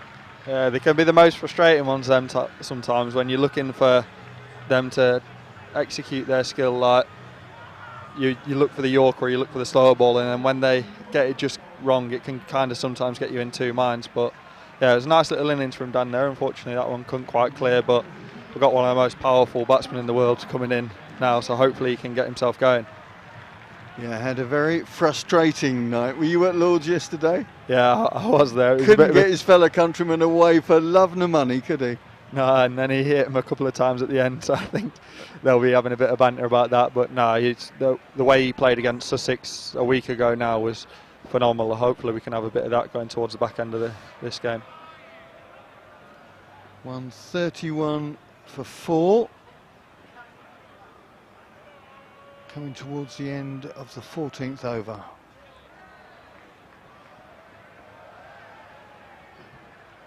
The thing that I really liked about Sam's is not his batting so much or his bowling, it's his fielding. He's got such a dynamic, and that left arm is rocket. Yeah, he's an unbelievable athlete. I played grey cricket with him a few years ago at Randwick Petersham over in Sydney, and both him and his brother are phenomenal athletes. Like, they've always been like it. Yeah, he's so fast in the field, and he's got a rocket arm. He's like, it's sometimes frightening to see, but no, he's an extremely good cricketer. I think a 3-facet cricketer that excels in all three, and that's why he goes so well in the Big Bash, IPL, and probably why we signed him over here, and hopefully we can keep seeing him put them performances in. 133 for 4. You got 6 overs left. You're looking at 200 plus. I still think you're definitely looking at 200 from here. Obviously got 2 overs in Orion, 2 overs of Jordan, but hopefully we can keep the momentum going. You're looking. You got one of Narayan. Only one of Narayan. Only one. He's going to bowl his last one now, by the looks of it. Yeah, and I don't think these two will take a backward step to it. So hopefully it goes our way and we can get the momentum through to the last 5. Paul Walter slammed in for a 6 in the last over. What's the mystery man got now? Oh, you don't know whether it's going to be a carom ball, a knuckle, a slider. No, that's the thing. He gets you in a position and then just gets it to do enough off the pitch. Yeah, he's quite an impressive bowler, to be fair. And I enjoy watching him bat. I love watching his innings yesterday. I think he got 6 off 2. Yeah, hit his first ball for 6 and then got his off pole knocked out second ball. So he's didn't hang around, did he? I mean, you as a leggy, when you see a bowler like this, are you looking for tricks, for telltale things that you can pick up as a batter and as a bowler? Yeah, definitely. I think, like, definitely as a bowler, you look at what you can learn from someone like Narayan. I think generally, like, no matter how many tricks they have, the best bowlers in the world hold that top of the stump's length remarkably well, where it's tough to hit them over their head. Oh, it's a lovely little bonus. Slip in place, but Dan Sams still sends it to the third man boundary. But yeah, so I definitely want to learn from them, and like watching. Like when we played Sussex, Rashid Khan, like I think the bit of the badger in you can't help but watch every ball he bowls in the warm-up, and then when you're batting against him, you're looking for all the tricks. Thankfully, I have a bit of a head start because I try and do them myself, not as well as them guys, hopefully one day, but yeah, I'm a bit of a cricket badger as well, so I love watching it. Sam swings leg side, but they'll only pick up the one. Quite happy to put Paul Walter back on strike. Walter now 34 off 21. Yeah, I think that's a lovely bit of batting from Dan there. He's just gaining his momentum into his innings, not trying to anything too early. It'll be interesting to see what Paul goes for in these last 2 balls, but I think, it's a lovely shot, unlucky. But I think after in the right place for that one. Yeah, set his field well, and he bowls to his field beautifully. I think after he took 2 wickets in his first couple of balls, obviously would very much take this from here. I think to get him for over 30, we'll obviously see how this ball goes, is a very good achievement considering how he has gone in this competition so far, and probably does show how hard it can be to bowl at Chelmsford sometimes when somebody gets going. Good fielding from top plate to keep that to 1. So Narayan's done 4 overs, 2 for 35. So they've taken the mystery man out of it.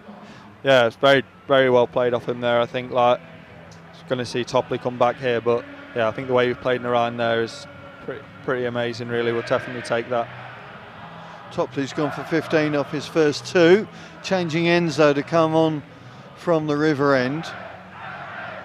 Oh, it's that song again. Yeah, pretty synonymous with the. You can't escape it, can you? I don't know if there's many cricketers that don't sing it in their head whilst they're playing either. Yeah. I don't know. There's many human beings that don't know the words now. Exactly. You can't get away from it. Everywhere, but it's music. Yeah, it's good fun. Topley into Sams. That's lovely, clever batting. We saw him do this to Mills against Sussex as well, so it's definitely a plan he's worked on and added to his game. So it's very clever and makes the bowler think twice, especially when someone of that power can put your balls, can manoeuvre your field as well. It can get very tricky, I'd imagine, as a seamer. Well, his top score in this format is 98 not out for Sydney Thunder. So he's very proficient with the bat, is Dan Sams, no question about that. And of course we saw that earlier on this season with that 71. Yeah, he's very much a genuine all-rounder in this format of the game. Oh, that is brilliant bowling from Topley. Got an outside edge, forced it from Sams after that 4. And that is very clever bowling from Topley. I think it was Laws, in fact, who's taken the catch, but look at that. Yeah, it's like a bit of extra. Oh, he's caught it between his knees as the young lad. Well done. But no, it was unfortunate there, but hopefully we can still gain the momentum through here with Harmy coming in. So Laws gets his first ever wicket in professional cricket, albeit that's a catch and not a... He's still got a couple of overs left, but I would have thought it was unlikely that Chris Jordan would revert to the 18-year-old in this scenario. No, I've not really seen too much of him, to be honest. But well, you won't. It's his debut tonight. Yeah, and even through the second team and stuff, we don't play the Southern groups. I've obviously not played a game for Essex second team, but we don't play the Southern groups too often at Derby in the second team. But it's always nice to see a young lad make his debut and try and make his way. Obviously, Surrey have a rich history of producing good talent, so hopefully he can be another one on their carousel. Topley to Harmer. And Harmer will be eager to get Walter onto the strike wherever possible. The big left-hander, 35 off his 22 at the moment. Yeah, he started beautifully. It'll be interesting to see how he navigates. Probably the next 6 to 9 balls. In the last 4 overs, it gets pretty. Last 3 or 4 overs, it gets pretty self-explanatory what you got to do. But sometimes this can be quite a tricky period to work out how you're going to finish as well as possible. And that was a problem last night, wasn't it, Lord? You think back to the last 2-3 overs, I think it was just 7 off the last 2, 11 off the last 3. Essex really struggled to finish things, even though the bowlers came good, of course, and did the job. I think, like, obviously that was disappointing, but sometimes you can take heart from that because it's obvious that the wicket's getting harder Sure. to bat on. So I think you've got to use your positives, even though they might be like you trying to make yourself feel better. I think that was probably the case last night, and they bowled well at the death. But yeah, hopefully we can gain a bit more momentum than that, because I think that is the big thing. When you do finish well, you take the momentum through to your innings and you make them make the first play. Down leg side, and that is delicate from the skip. Topley will be annoyed that he drifted down leg, but Harmer just applying the coup de grace on that particular delivery. Have a look at this. They're always nice ones when you start your innings and you get a little one like down there. I don't know whether that was it giving runs or was it leg byes in the end, but whatever it was, it's a nice way to get going, takes the pressure off you early on. Yeah, given us leg byes, but the 150 up nonetheless. Oh, direct hit. I think Walter was in. It's a lovely work by Narayan. I've seen some videos knocking around on Twitter of him leaving him off his own bowling this year, but he's which is pretty remarkable. But be honest, as a bowler, do you feel differently to your own bowling than to anybody else's? I think you don't try to, but I think the desperation's a bit more there. It's human, isn't it? It's coming back at you, but I think some boys hit it hard back at you now. Rousseau hit one the other day, like my knee was already hurting and he hit one flat white, batted one back at me. I didn't even see it, and I was like, oh, that's at you, it's cleaning you up. But I think, yeah, you try extra hard not to drop one when it's looping back at you. You know your stats are going to follow you afterwards. Exactly, and then when you do drop it, you can't really blame anyone. See, yeah.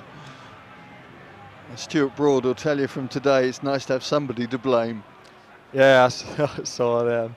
It's obviously a special bowler, but he got his ball change in the end, didn't he, after a little bit of moaning, and then took a few wickets. Did you see the look on his face when he took the wicket? That was priceless. It was good fun. But Chris Jordan back on from the Hayes close end with 4 overs to go. Just looking to see, Graham Lloyd's not happy with something. Is it a steward in the way, or is it crowd? Well, Simon Harmer to face. Skip to skip.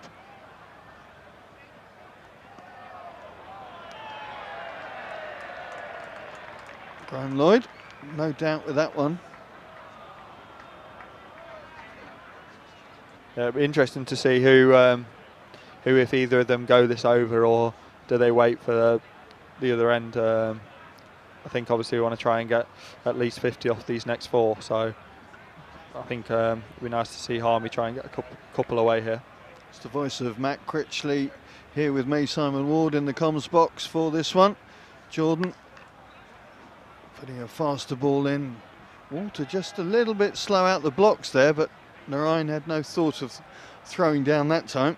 I think it's good smart cricket though from Harvey. We've got the short boundary this way with the left-hander, and he's trying to get his innings going and get himself off strike. This can be sometimes nothing worse than you trying too hard early in your innings and losing the momentum of the guy at the other end by not being able to get him on strike. So it's obviously a clever cricketer is our Simon, so it's good to see. Yes, all that Simon Harmer has brought to the Eagles T20 is quite remarkable, of course, with the title in 2019, but so much more. Oh, another one. Yeah, a wry grin from Paul Walter. That's the downside of the ramp. It's a bit unlucky there from Paul. If he was the size of Adam Wheater, that would have gone for 6, but unfortunately, it's copped him on the shoulder. I think Weeks is going to be joining us later, I hope. I shall mention that. Yeah, he was renowned for that little scoop. Yeah, he's obviously a fantastic player, Weeks. It's a shame I didn't get to play with him for a bit longer, but yeah, he was a fine player by his own right. Good bowling from CJ, just changing the angle, making Paul Walter think. 2 dot balls now. Yeah, it was a lovely bit of bowling there, lovely bit of execution from Jordan there. You must get very used to all the people on the circuit, no matter what colours they're in. I mean, obviously Jordan now back in Surrey colours, but no matter who they're playing for, you familiar faces. Yeah, I think so. I've missed probably getting to know a few more people now. I'm back now I'm in the South group, but yeah, you see a lot of the faces quite often, and with the 100 last year, that probably made you play with a lot of different people, so you get them connections everywhere now. So yeah, it's quite a small circle county cricket and been around a while now, so yeah, you know quite a lot of people, you know the skills, they know your skills, and you know what they're like as a person. So yeah, I think you do get to know everyone quite well. Does it make you want to change your box of tricks now because everybody knows you, or there's a familiarity, should we say? I think so. Like, I think for someone like myself who does both, like especially with a skill like leg spin, it's an ever improving skill. So yeah, you always want to keep getting better and come year in year out improving, which I think is something I've tried to do throughout my career and done quite well. Harmer pushing for the second and getting it. It's been a nice over from Jordan so far, but hopefully we can get a boundary off his last ball again like last time and take the momentum through into the last three. Yeah, once again, just quietening things down a bit, the Surrey skipper. Yeah, it's obviously he's a very good bowler, so but hopefully we can get him towards the end here.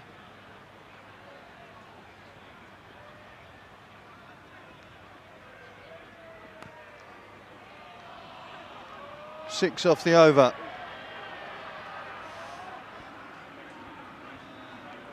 Simon Harmer just losing his bat, not passing it to the umpire cleanly. Throwing his bat into the stumps there, Sami. Just make sure he couldn't get run out, no doubt. Clever. Go back for two when the bails are off. Well, the fans loving Friday night at Chelmsford once again. Of course, had to have that hiatus now. This is interesting from Jordan. He's bringing Tom Laws back in. Obviously likes what he's seen so far. I was just about to say this looks like it's going to be quite a key over in the game on both sides here. Obviously we're in quite a nice position and we've got two guys fairly well set here, especially with Waltz. He's very well set and a lad on debut, so hopefully we can try and put a bit of pressure on him. Harmer to face first up.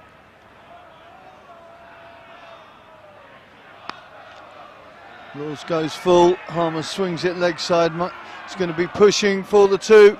Walter eats up the ground with that lengthy stride and come back easily. I think you'd have hoped to have got hold of that one, but at least we got back for two, which keeps the right-hander on strike to the short boundary here.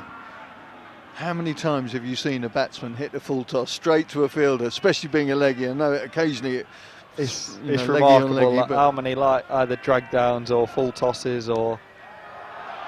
Oh, it's a great shot. Harmer's cleared the fielder and cleared the rope. That is a special shot from the Essex Eagles captain. Have a look at this. It's unbelievable hands from Harmy there. I think that's one of the hardest balls to hit for six.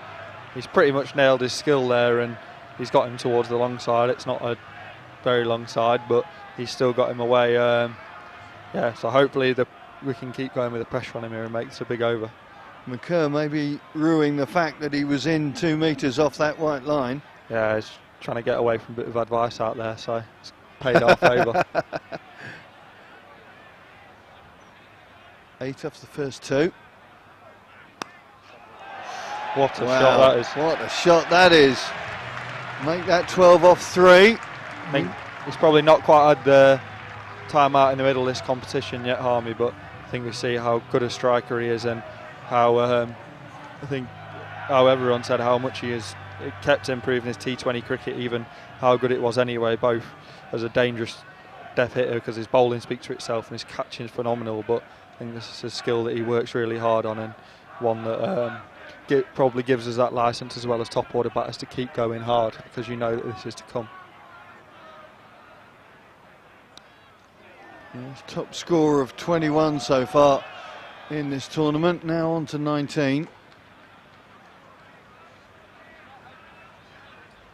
Yeah, it was unfortunate, but try and capitalise on these last two here with a change from right to a left-hander. I think Paulie will be looking to go bigger. When you're defending a total, is there a psychological plus from actually breaking that 200 barrier? Does that play into your mind when you're coming out the field? I think so, because if you get above that as a batting team, you know that as a bowling team, you know they're going to come out. They're going to have to come out and play shots and try and make use of that power play, which I think if you spin it in the right way, that that can then give you the chance to get some early wickets and gain the momentum on your team to start the innings. Walter gets back, throw just coming in a little wide. Had it been on target, it might have been a bit of a push for the tall left armour, but he's back on strike. 15 off this over, 1 ball to come. He has to try and sneak a boundary in off this last ball of the over again and try and make it a real big one.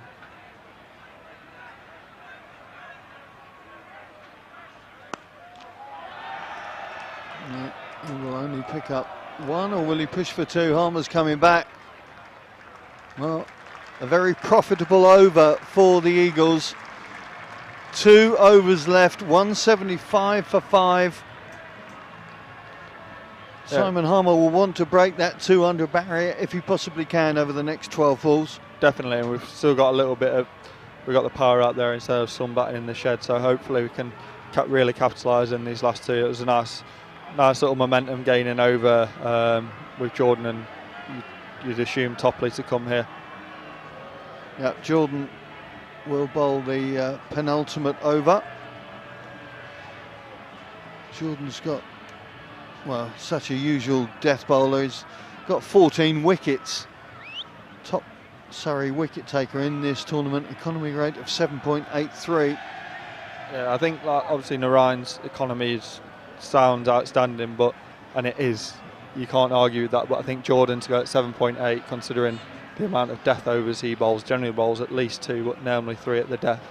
He's a class act. Simon Harmer facing up, 19 off 10 from the Essex Eagles captain thus far, looking for that ramp shot, finds a nice angle and finds the 4. That's Harmer's top score in this tournament this season. It's nice, it's clever batting as well. He's seen he's got fine leg third man up, and Jordan's skill are his Yorkers, so he's read the play well there and obviously executed it, and he's caused a change in field straight away. Yep, long leg coming in. I think that's Rory Burns, or no, I think Rory's up this end. So Jordan being forced into a change.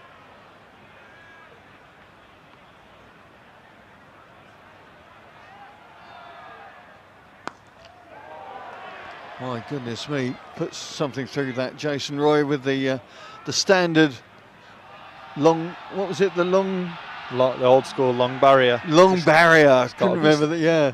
Wants to be safe, doesn't he? Yeah. Don't you wish Shane Snater was playing?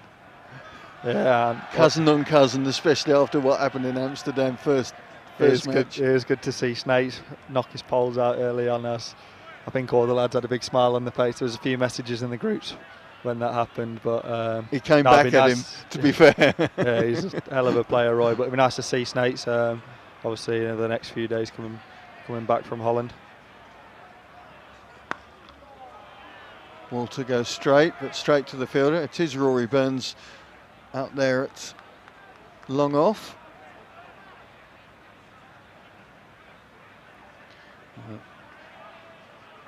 See, it's more of a fine leg now. Going in place for Harmer, looking for that ramp maybe. Yeah, I think he'll look to be power hitting him straight to the side screen here, and then if he gets any length, potentially dragging it over that square leg there where there's quite a big boundary.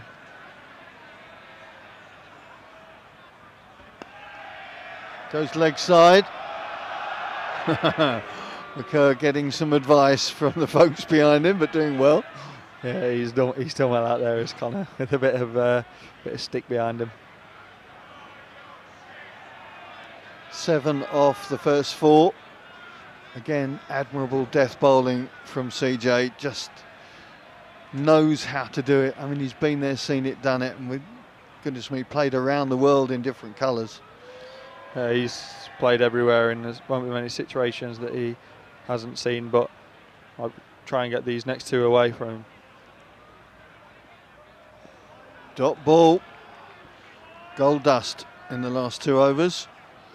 It's a shame a little nick there for 4, or essentially if he just stood still, I think he missed his Yorker there, so he might have got length, but it's all right. Hopefully try and get a boundary off this one going into the last over.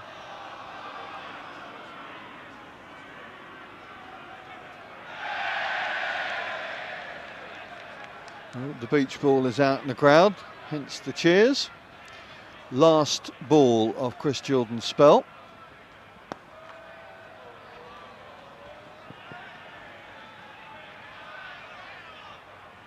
Well, it doesn't take a wicket this time, but 0 for 28 off 4 is huge for his team. Surrey benefiting from their captain's bowling, Chris Jordan. Yeah, he's bowled well there, to be fair, but so at least he didn't do too much damage in the wickets column. But we're looking for a nice big last over here from top against Topley.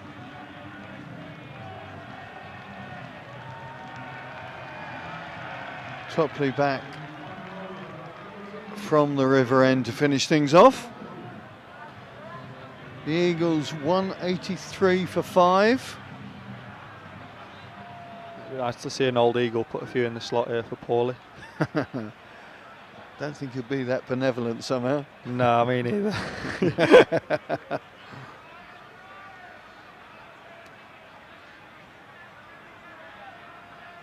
Tall left armour to a tall left-hander. Oh, water goes huge. I hope that ball's got a passport, because it's going to need it to come back into the country. Where did that go? I think one bounce onto the roundabout there. He hits a big ball, does Paulie. It's lovely to see him stand still there when the bowler misses his length. He's there to capitalise. Clears his right leg, doesn't he? And then such a huge swinging arc. Yeah, I think it's something that he's worked hard on, the change of to try and be more consistent throughout this formats with the same swing, and it's definitely paid dividends throughout this tournament. 1 run shy of another 50 for Paul Walter.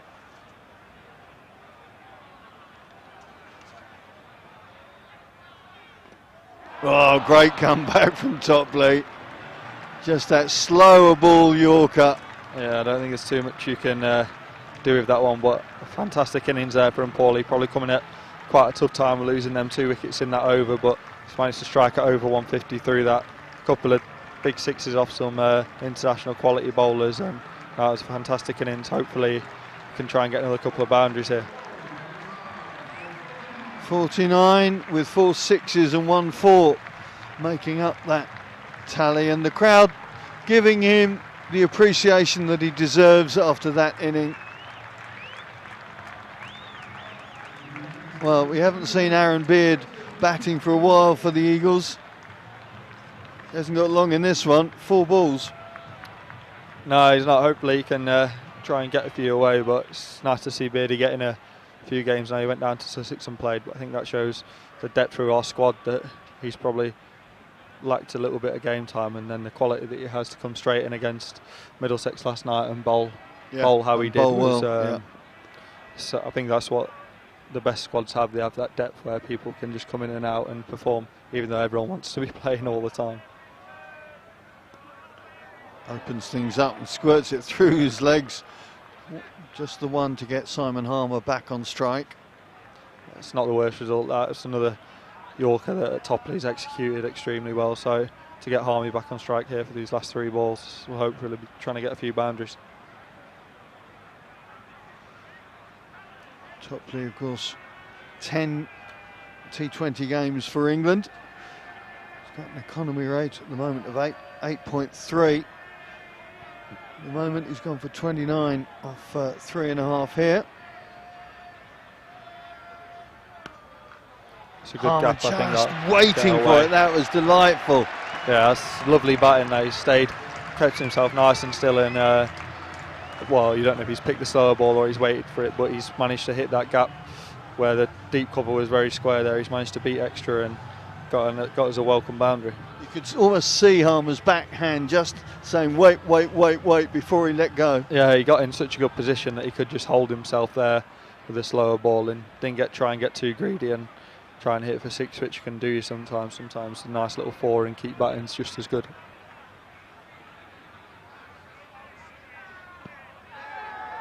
That must be close, yeah. Topley getting it right up there again, getting the call from James Middlebrook, and Harmer's innings is done. 29 off 15 for the Eagles captain. Yeah, he's done a good job there as Harmy. Unfortunately, just couldn't quite get that one away there again. But now Nidji has the big job of trying to come in and hit your first ball for 6 last ball of the innings. Not Tom Wesley. Tom Wesley has been kept dry, has he, for his off breaks? Yeah, he'll be trying to be dynamic in the field. Will Tom, who be saving himself? No, I think Nidji's quite a clean striker of the ball. He's one person he has been very impressed by, like, so far, his cricketing ability, and he hits a clean ball. Last ball of the Eagles innings, hoping for a 6, just glad to get anything off Topley. Again, he puts it. It's a great shot. That's a great shot for 4. Well, Aaron Nijjar's done pretty much all he can do. It's nice. Hopefully it gives him a little bit of confidence, ready to bowl, and nice little momentum that last over there. We've played that pretty well, and I think even though he didn't quite sneak over that 200, you've got to be pretty happy with that score. Yeah, Topley finishing with 4 for 37, the pick of the Surrey bowlers, no doubt. Right, you're defending nigh on 200. 199 Surrey now need. Eagles in a good place right now going into the Hutches for the turnaround? Yeah, definitely. I always seem to think, like, if you can get a score above this, you've probably not executed your skills fully if you don't defend it. So yeah, we'll be in a very good position, and I think, like always, early wickets is the key. Right, there's the Eagles scorecard. Pretty much everybody contributing, with Pepper, Walter, probably the 2 standouts there to amass the 198 for 7 in 20 overs.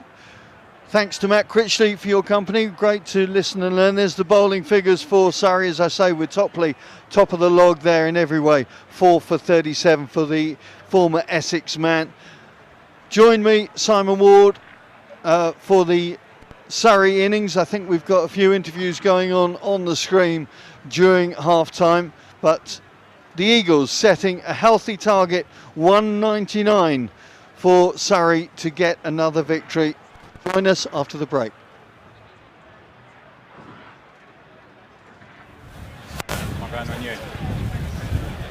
Well, as you'll be aware, this evening we are celebrating and championing equality and our new partnership with Essex Pride. And I'm delighted to be joined by the chair of Essex Pride, Gary Ormes. Gary, welcome to the Cloud County ground. Let's start with the partnership itself. Sport is such a massive vehicle for positive change, opportunity. This must be a really exciting link going forwards. It is. I think, in general, for a city to have a Pride event, it sends out a great message about being inclusive, but also sport, it does seem to be lacking historically in equality and diversity. So to have more representation, it's so important, isn't it? Absolutely. And in terms of this weekend, lots going on. Talk us through it. Yeah, Essex Pride actually happening tomorrow, the 18th Essex Pride for Chelmsford. And yeah, so we have the very first Pride March taking place as well to mark the 50th anniversary of the first Pride that took place 50 years ago in London. So for us, big moment, yeah, big celebration. And after the Pride March, the festival, opportunity for people to get involved, buy tickets, how does that work? Yeah, absolutely. So it's over in Central Park from 12 midday tomorrow. Big event for Chelmsford in the Chelmsford calendar, and great to have sport represented. So yeah, that's the reason why I think for this great collaboration with Essex County Cricket. And going forwards, how can people get involved, support the work that you're already doing? How does that work? Like I said, I think sport does need more representation, and I think what Essex County Cricket are doing, really driving the way forward to make sure that LGBT people are represented in sport and cricket. So, have a look at our website. All the information is on there about the event, how to get involved. Yeah, come and volunteer and be involved in the event. It's very inclusive and it's for everybody. Brilliant. Well, it's great to have you on board, Gary. Please do support in any which way you can. Fingers crossed the weather holds out and we have good weather for what should be an action-packed weekend here in Chelmsford.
Welcome back to the Cloud County.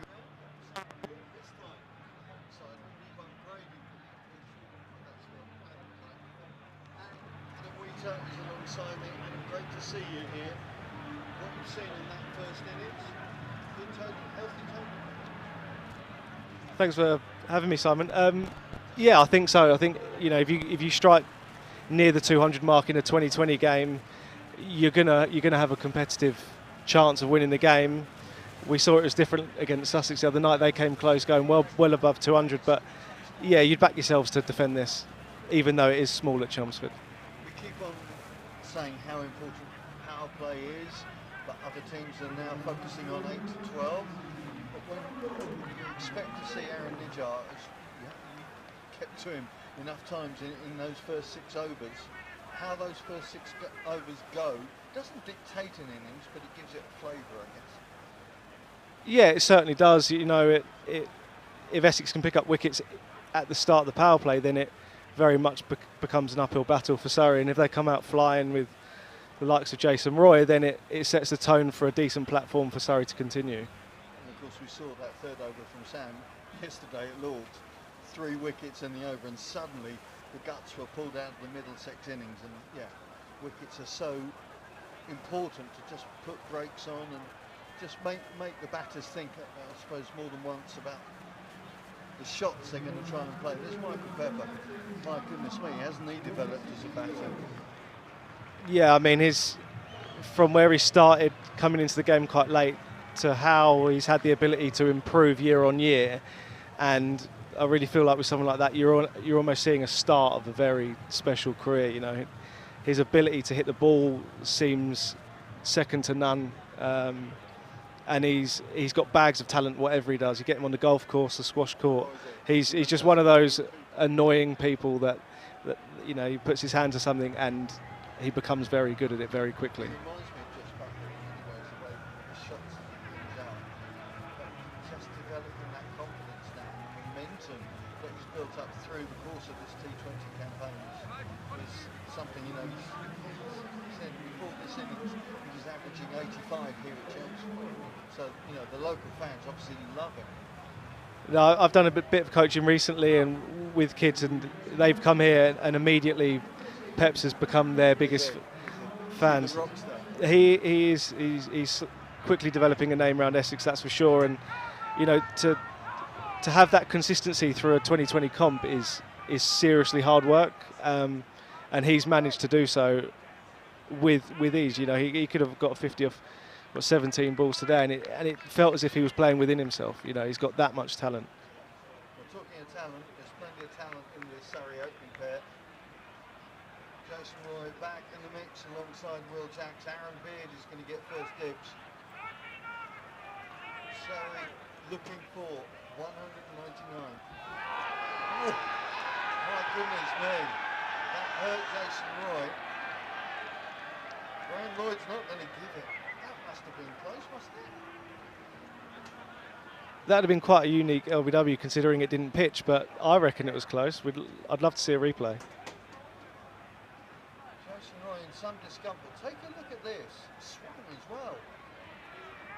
That's out, surely. That's out. It'd have been a brave decision from the umpire. I can understand why he didn't give it, but Beardy, in a strange sort of way, would consider himself unlucky there.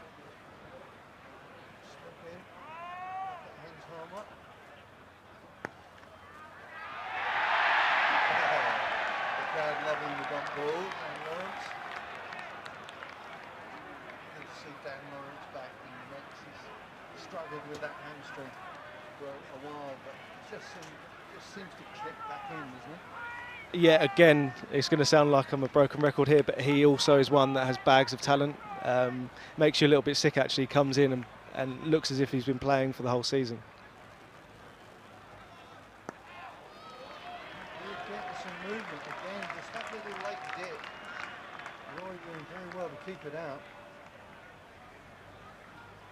Yeah, I spoke to Adam Rossington before the game, and he mentioned that these white balls have started to swing a little bit more than previous years and seemed off the wicket a little bit more than previous years. Yeah. I mean, we're not in the same conditions we were last Friday. It was 33 degrees, from the Surrey guys. And we're getting through on the full. This time Roy having no problem putting that one away to get the break the bagel, get the tally underway. No, it's good to see Aaron playing and getting back. I know he had a little injury at the start of the tournament, but he's been bowling really well this season, so there's no reason why he can't continue that this game.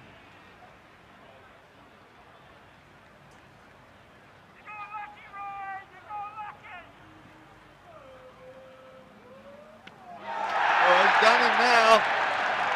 Jason Roy goes for 4.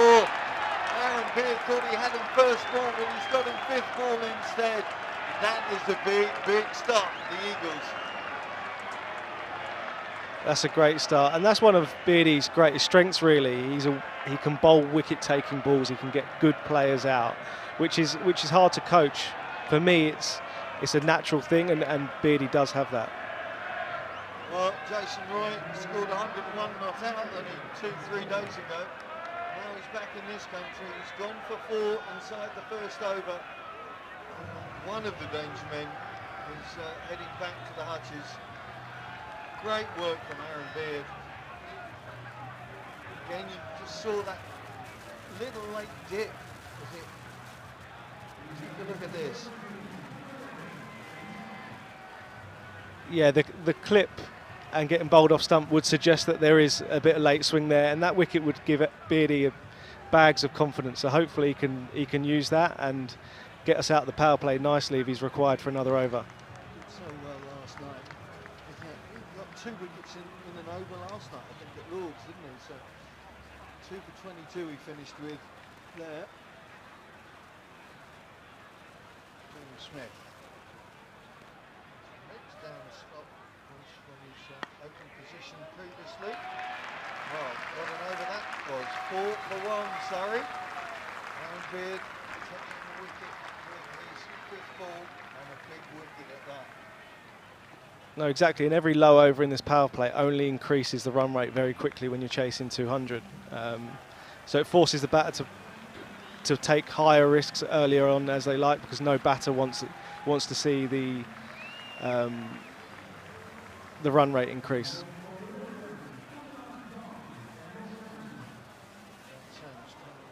From his usual position, shall I say, from the river end to start with, certainly.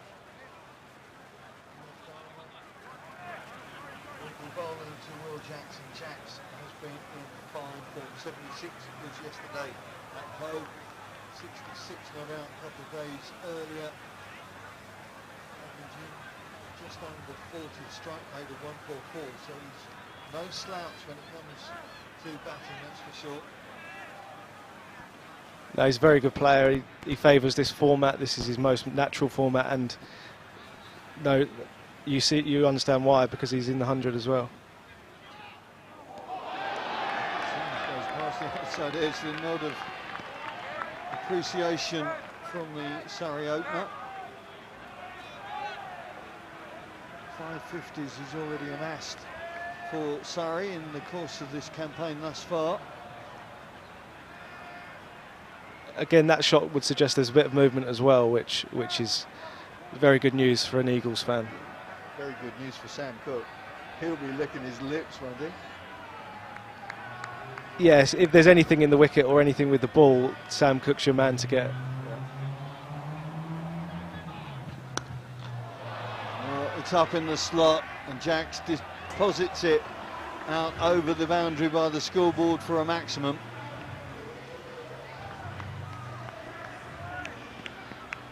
That's a serious shot, that. You know, he's only had 1 ball to look at, and he's lined Sam's up there. You know, the skill levels of these guys are huge now. That, you know, that's just becoming the norm. The crowd thinks that's the norm, but to do that is seriously hard. That's the comeback from the Australian.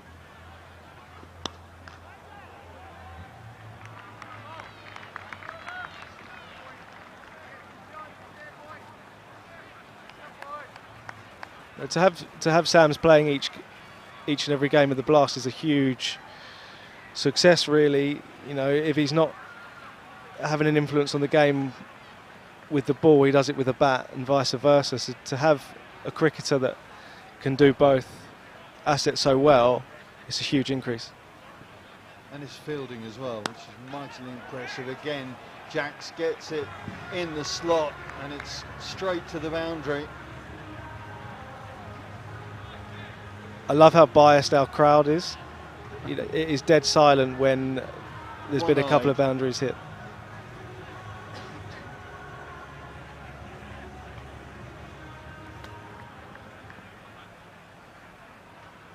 So good, positive couple of boundaries for the visitors in this second over. A couple of balls left.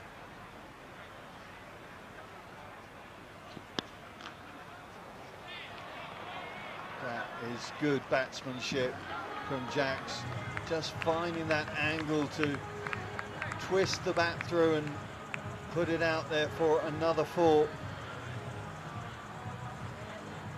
This, of course, a new pitch, a new hybrid pitch. So it'll be interesting to see how Simon Harmer manipulates the bowlers around.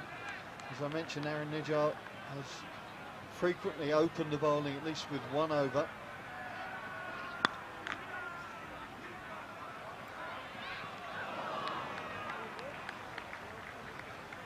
So 15 off that Daniel Sams over. 19 for 1, Surrey. Psychologically, I mean, we talked about those games yesterday. Big plus that the Eagles took. On the flip side of the coin, how does Surrey, losing their first game of the season, not just in the T20s, the first game at all this season, does that have any effect on the mind of these batters stopping going out today, do you think? I wouldn't think so. No. You know, they're still running hot, only losing 1 game for the season. It's just a question of taking note of what they could have done better and moving on, and they would have very quickly.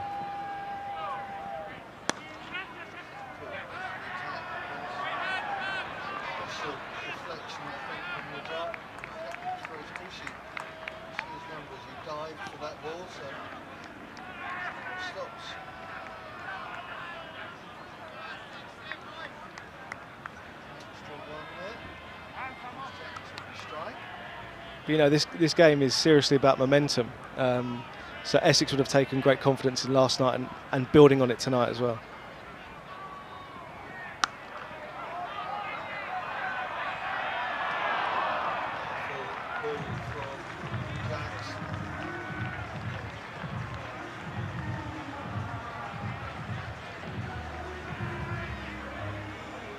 Jacks has been touted as a huge talent for a number of years now, but it seems like this is the first year where he's doing it more consistently and taking ownership of batting at the top of the order. Yeah, and it is that, isn't it? It's the responsibility he's taking in the absence of so many England players, a few injuries as well, of course, for Surrey. And there goes another. But not able to find the length that's going to frustrate Jacks at the moment. No, it's exactly that. It's a fine line between taking responsibility and still scoring boundaries and playing the shots that are needed to score 200. It is a fine line, and it's a tough line to get. Giving the team what they need. Certainly Surrey will be enjoying this opening from Will Jacks, which they've seen, of course, many a time before through this season. Kushi is going to go back out to Cow Corner. Man out at deep square as well. Slower ball. Doing the required job.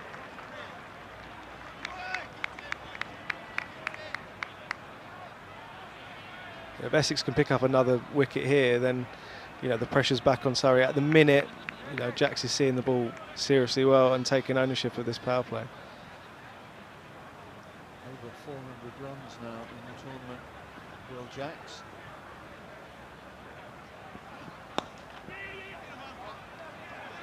Palmer with the shy. Jacks rolling the dice a bit there.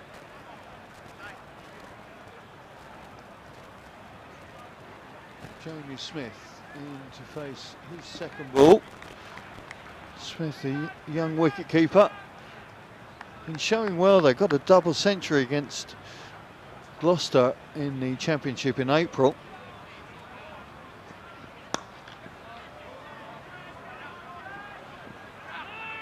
Just going to pick up the single. Good hustle from Kushi. Again, another talented cricketer, Jamie Smith. I've been a huge fan of his for a couple of years. He would have played a little bit more cricket if Ben Folkes wasn't around, but he's certainly one for the future as well.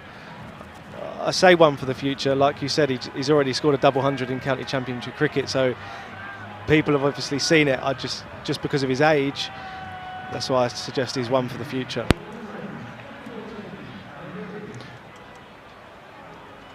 Beard switching ends.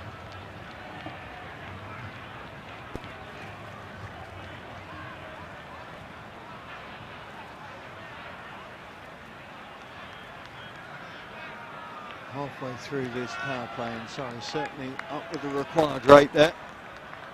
Beard to Smith. Again, a little bit of late movement. Beard.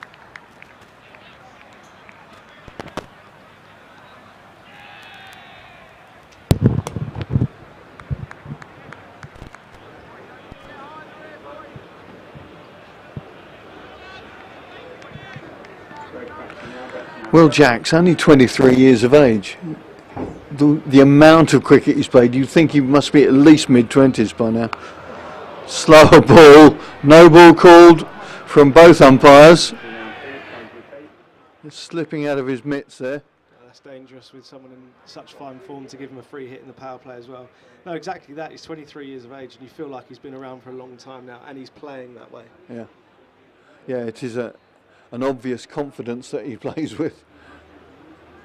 I don't think he's ever lacked confidence, but it's just adding to his confidence. That's a good retort from Aaron Beard. Yeah, Jack's looking back at his track record, MVP in this tournament 2 years ago. Not only for what he did with the bat, but of course his useful off spin. I was kind of surprised we didn't see at least one over from Jack's earlier on. Yeah, so am I. He's a very talented off spinner. He gives the ball a rip, gives it a chance to spin and beat the batsman in that way.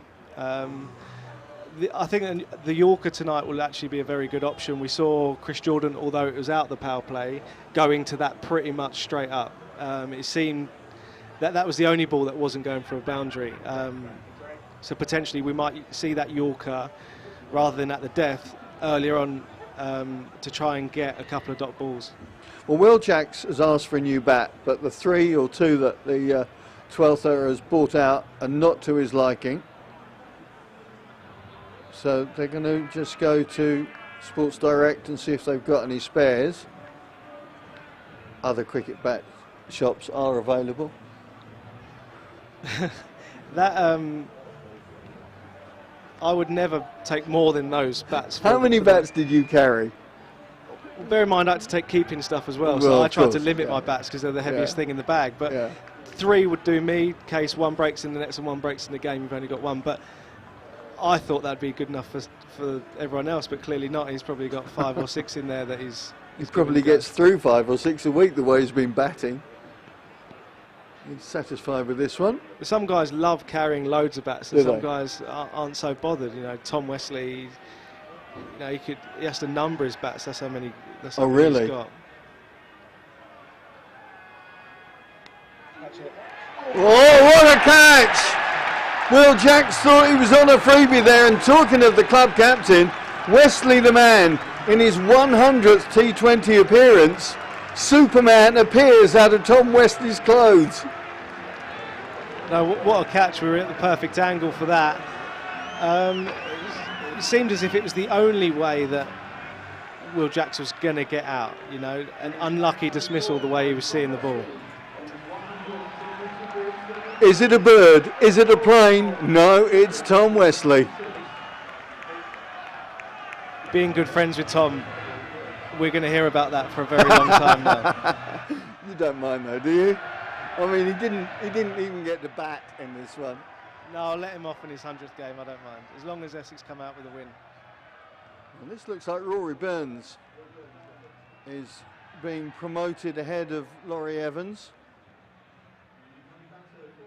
Well, we saw some catches at Lord's yesterday, and the Eagles are keeping that standard up here at the Cloud County Ground this evening. Yeah, it's something that the coaching staff highlighted a couple of years ago, that we had to almost get up to pace with the rest of the teams with our fielding, so it's been taken very seriously for a couple of years now. So I'm glad that, you know, the old guys like Wes are still improving on their fielding as well. Well, a big wicket. In fact, the big two openers for Surrey have been sent back to the changing rooms. Now, a left-handed bat, of course, with the introduction of Rory Burns. I suppose there's a certain similarity between Tom Wesley and Rory Burns. Both club captains, both not an obvious fit for T20, but do the job, make sure they give their team what they need. Beard. 2 wickets already. Oh, flies past the flying harmer. No, exactly that. You know, whatever way you put it together, they're still very good batters. Yeah, sure. And they've both got the ability to play well in 2020 cricket. Second slip would have snaffled that one. How many times have you seen a second slip in T20? I know, Hummy put himself in the wrong position. Rory Burns with this rather open stance. Apparently has a dominant left eye, so does it to actually bring that left eye into play more, as you can see him straightening up there. Yeah, I've heard of that theory before. I think Nick Compton did it a few years ago. Oh, He really? was right eye dominance and made sure his right eye was facing the bowler, even if it was left arm over. I just tried to watch the ball. I couldn't make it as complicated as that. Yeah, sometimes you wonder if it does get overcomplicated, don't you, with certain techniques and attitudes. I remember when Graham Gooch used to bat and they changed things and changed this and changed that, and in the end he went back to an original technique and it all clicked.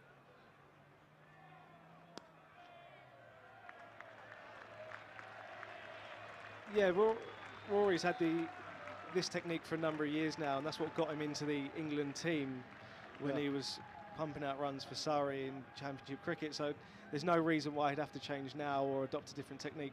But certainly some people, when they're going through a bad patch of form, will go back to original techniques, look at original footage when they did well maybe a few years ago, and try and take confidence from that to get back in form and get back scoring runs. Can that analysis suffocate you eventually? Yeah, it can. It works both ways, but these guys are trying to get better and trying to find ways of getting better. Yeah. And it's small percentages that make all the difference. Sam Cook in for his second over to Smith. There will no doubt be a relief in the Eagles camp to see the back of Roy and Jacks inside the first 4 overs. Yeah, 2 big hitters to be back in the shed is a huge positive for Essex, and it puts pressure on these guys. 7 balls combined face between them, having to still score at over 10 and over isn't easy. Yeah, that run rate just pushing itself past 10 for the first time.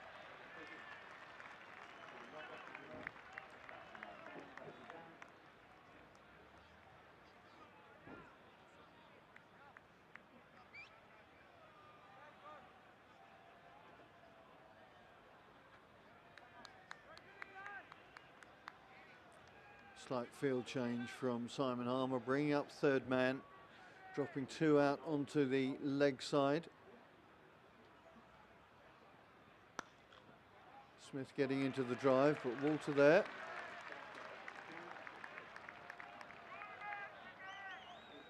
In this position when you're batting, especially chasing such a high total, you feel like every dot hurts. Especially Even with only this early? Even with 2 men out, you want to make the most of these 6 overs. Yeah, okay. So the pressure would be mounting for these 2.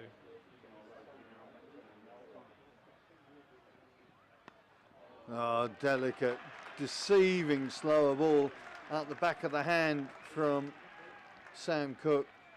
Cook, who loves playing against Surrey, he's got very good history against them. Took a forfeit.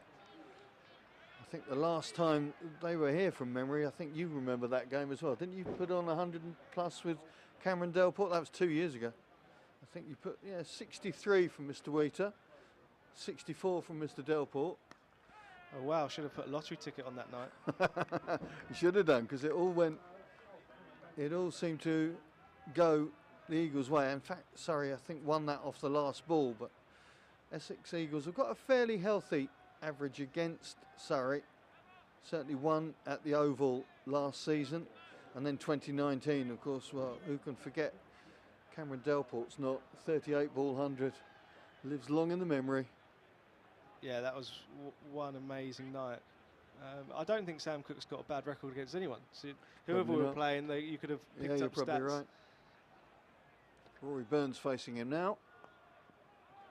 Delicate from Burns, and that's class. No risk taken, just guiding it through point, back of point for a 4.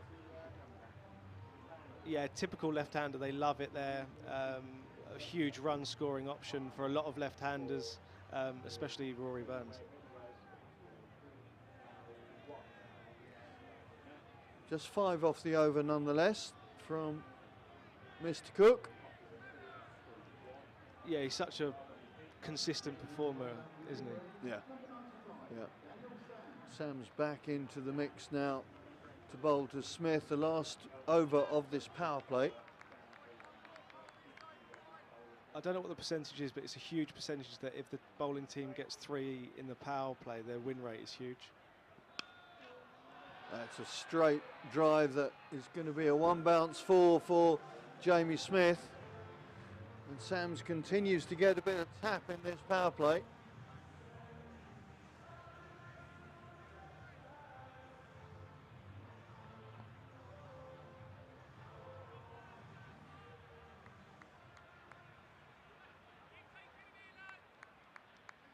(19 off 7 balls so far from Daniel Sams. Smith continues to play the aggressor now. Yeah, he sort of has to in this partnership with Rory Burns. I wouldn't be surprised if you almost see Rory trying to steer the run rate, try and bat through at a decent strike rate, but not taking as many risks as the other batters coming in. Half century up for Surrey.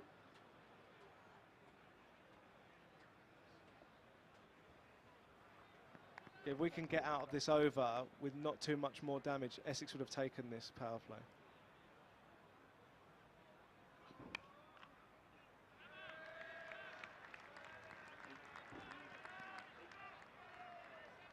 I mean, every power play has a different target because every game is played on a different pitch, etc., etc. What is an acceptable out from a fielding side, do you think, for a power play generally? Anything under 50, I reckon. If the wicket is good, from a batting point of view, when I used to open the batting, 60 was my magic number. Good comeback from Sams coming round the wicket now, trying to time up a bit. But obviously, if you assess the conditions early on and you understand it's a 160 par wicket rather than 200, then your power play slightly goes down. But chasing, if it is a difficult wicket, you want to make the most of the power play when the ball's newer, harder, easier to hit, rather than when it gets old and softer. Right.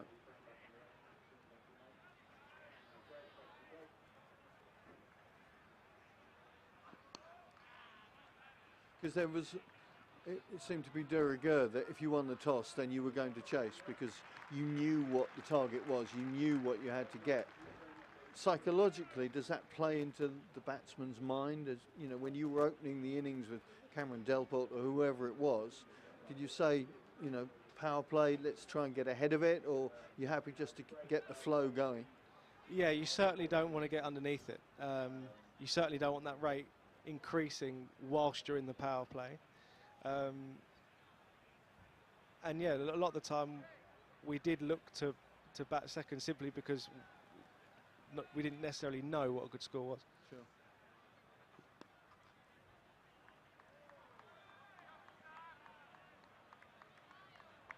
and also you'll see if a team thinks that their strength's the batting side rather than the bowling side, they'll back themselves to chase with their strongest suit rather than setting a score and relying on their weaker suit to try and win the game for them. Well, yeah, which is fair and obvious. Right, Surrey 53 for 2 at the end of that power play. Who's won that power play in your mind?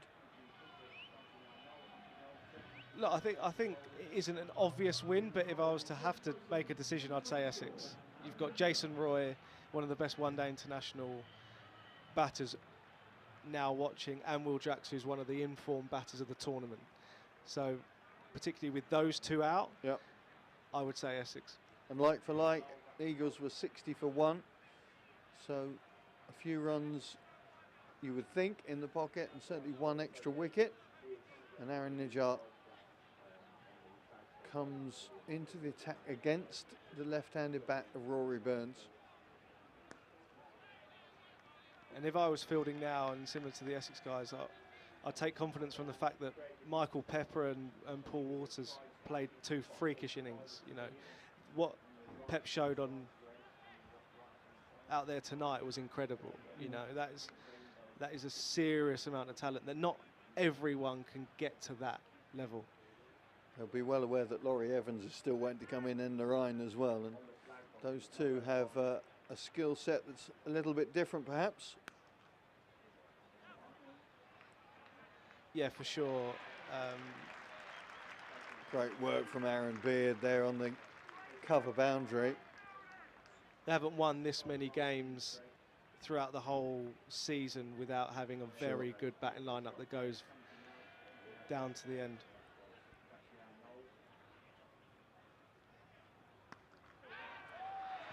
Going to drop just short of Paul Walter. I really hope Nidge has a good night tonight and can show everyone what he'd been doing for the last couple of years. You know, if Essex go further in this tournament, Nidge is a really key, important player for that success. As we saw in 2019, I think he come in for the semi-finals or the final. It was just on finals day at Edgbaston, wasn't it? Certainly, yeah. He came in just for finals day, which isn't easy. You know, getting up to this pace, this standard, in front of 30,000 people isn't the easiest task in the world. He certainly enjoyed playing against Surrey in previous times. I remember him taking Amla, I think, for a couple of ducks from memory. One of them was here first ball, wasn't it? He got him LBW. Yeah, and he certainly did at the Oval as well. I don't know whether it was first ball, it might have been as well. Again, Nidge would remind you of that. No quiet retiring wallflower, he, obviously.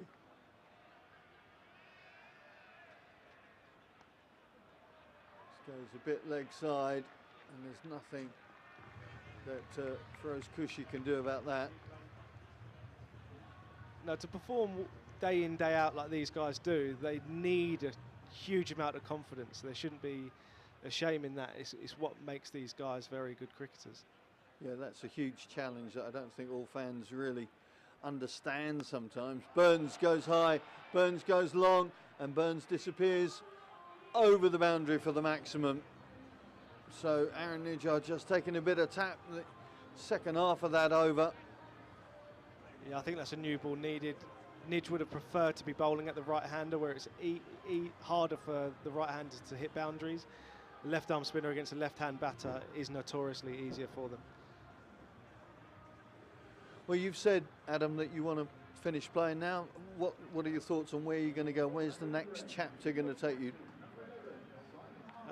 We've got a coaching academy which I'm going to continue with, called the Club Cricket Academy. So hopefully, we get busier with that, and so that's still running, and it has been running for nearly 12 months now. Excellent. Harmer brings himself home, but immediately gives away the wide.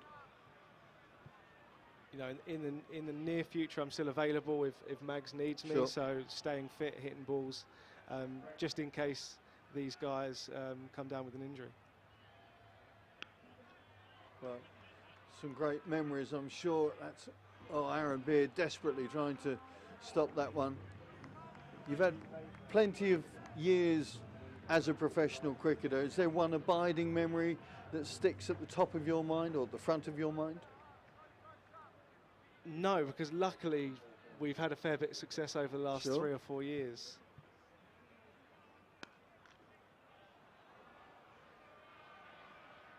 Again, Jamie Smith looking for that same area. But no, I feel myself incredibly lucky to have played in this team.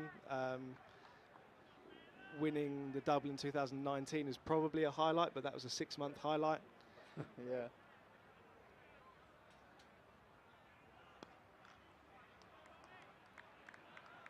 And I'm very proud of what we achieved as a team. Personally, you know, I'm not very proud of that, but I was lucky enough to be in a very good team, and we had a huge amount of success over a short amount of period. So I'll always look back on my career and with great and fond memories. And good relationships made, good friendships made that will carry you on, no doubt. Yeah, 100%. You know, going back to Tom Wesley, I've played with him since I was 12 years old, so that's continued to. So it's been a long time now, and so we'll always be mates.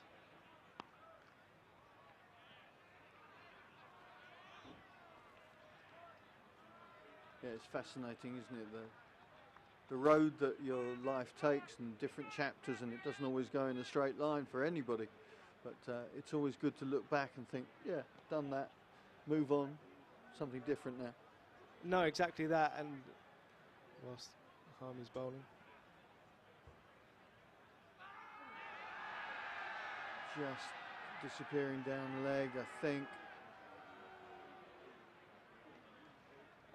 And I never wanted to be a journeyman or feel like I'm extending a career. You know, I've left this place with, not necessarily yet, but in September with Adam Rossington, Michael Pepper and Will Butterman.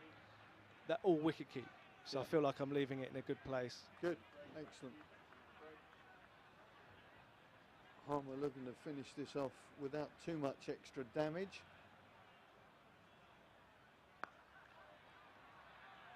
Burns sits back and takes it out. It's 11, come back for the second, so 12 from the over, 11 from the bat. And Surrey keeping up with what's needed right now.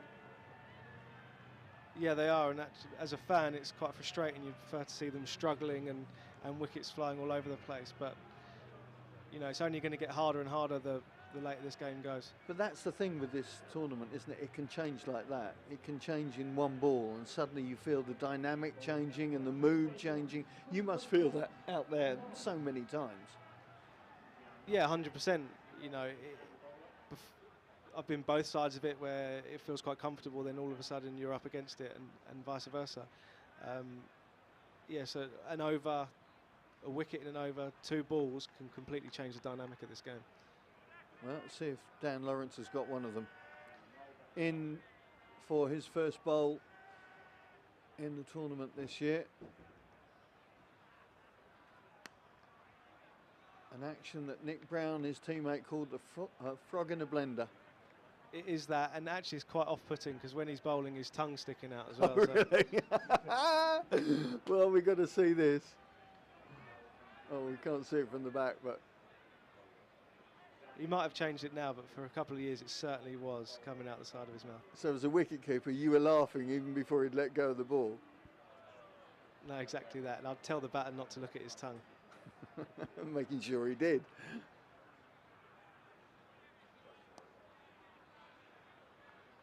In some ways, Will Jackson and Dan Lawrence are actually very similar cricketers. They're, you know, their main skill is batting, but they both put a hell of an amount of revs on it, which can be hard as a batter to line up.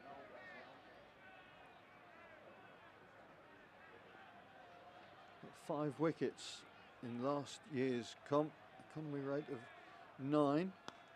Gets a bit more loop and it goes through on the full. Good fielding from Paul Walter at deep long on. It seems like a bad ball, that, but actually what he's tried to do is, again, a right arm off spinner against a right hand batter is easier to hit. So he's tried to get in the block hole, bowl a Yorker and get the left hander back on strike. Burns back to face, halfway through this first Lawrence over.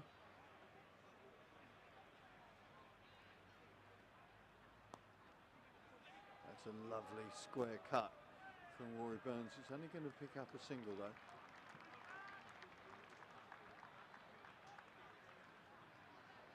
Again, if Dan can get out this over boundaryless or with a little damage as possible, then the momentum starts to build and the pressure starts to build on the batting side.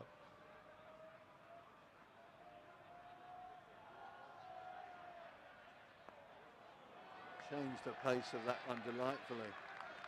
Really mucked up Jamie Smith's timing there.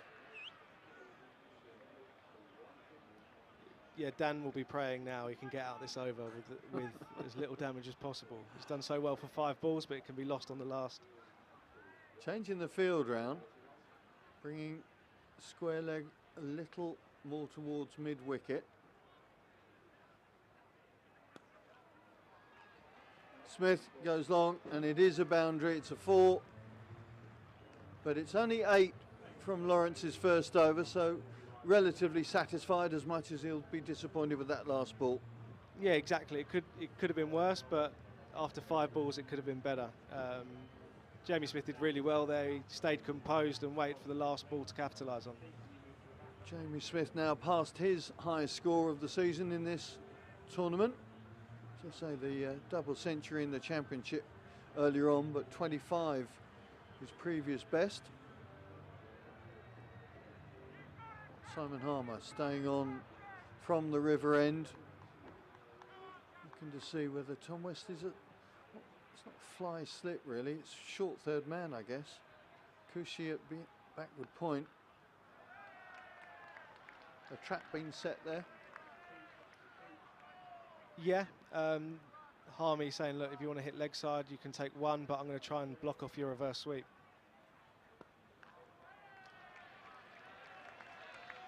To get a boundary leg side, he's got to clear someone, and then to get a reverse sweep away, he's got to try and beat the 2 men on the behind square on the offside.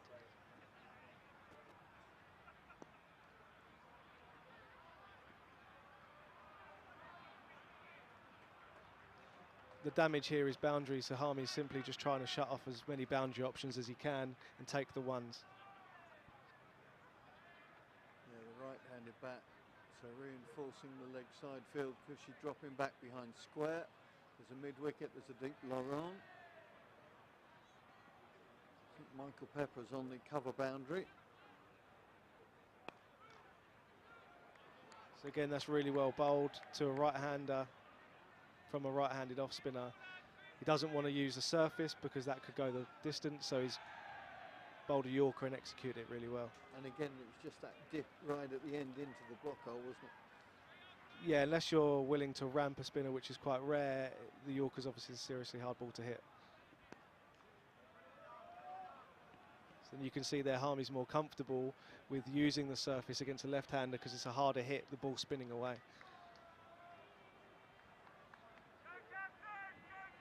3 off the over. Here we come, 6th ball.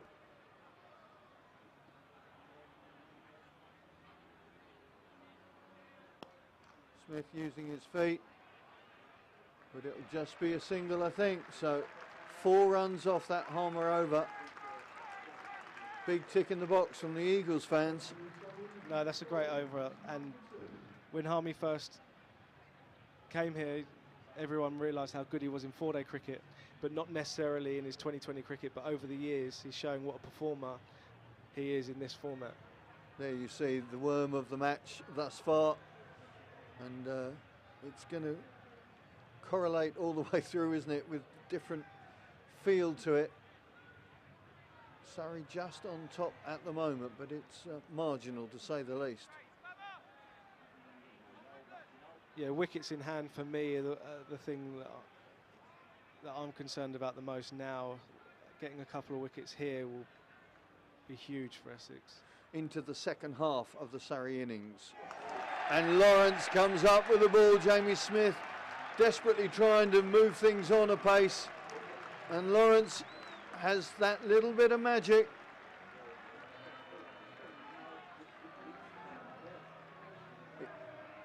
Seems very settled in his celebrations. There's nothing too emotional about that from Dan Lawrence, is there? Look, just a little finger.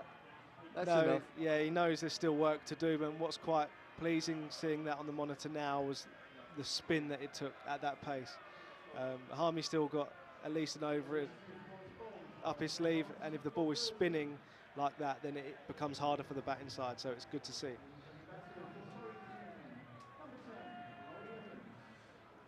Three wickets down, brings Laurie Evans to the crease. As one good player leaves, another one comes, exactly. which is the There's no which is the respite, issue is for there? the Surrey side. Yeah, yeah. Really sculpted himself as a finisher, Laurie Evans, over the years. Yeah, he has, and he solely focuses on this format now, which is a huge difference. 12 months a year he's simply practicing this format, whereas a lot of players in the Essex side, they're trying to juggle 3 formats. Yeah. Does that make a huge difference? Because, the Essex boys are going to go back into the Red Bull on Sunday. Does that become a mind mash? Yeah, it does, especially so quickly. There's quite a bit of turn there for Dan Lawrence. I think Tom Wesley might be warming up soon. Maybe. Yeah, it's huge. The ball that you look for in 2020 cricket that you're trying to hit for 6, all of a sudden a day later becomes the ball that you're trying to defend. Yeah. So seeing lengths and seeing it in different ways is hard.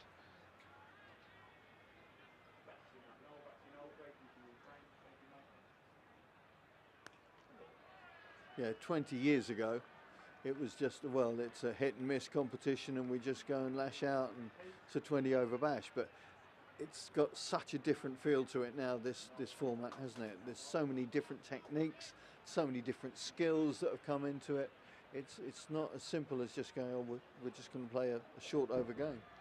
No, exactly that. And who would have predicted when the tournament first started that you'll have specialists only in this format? Yeah, exactly.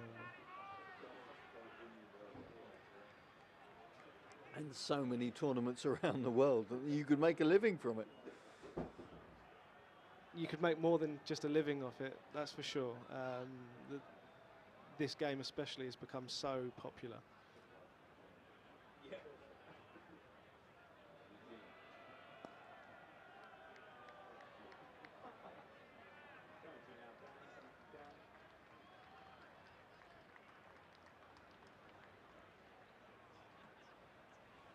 Laurie Evans, now 34 years of age, a former rugby player, former scrum half at Harlequins Academy back in his younger days, but then deciding to focus with the Willow, and to great effect, of course, latterly. Had spells, of course, at Warwickshire and Sussex after leaving the Surrey Academy.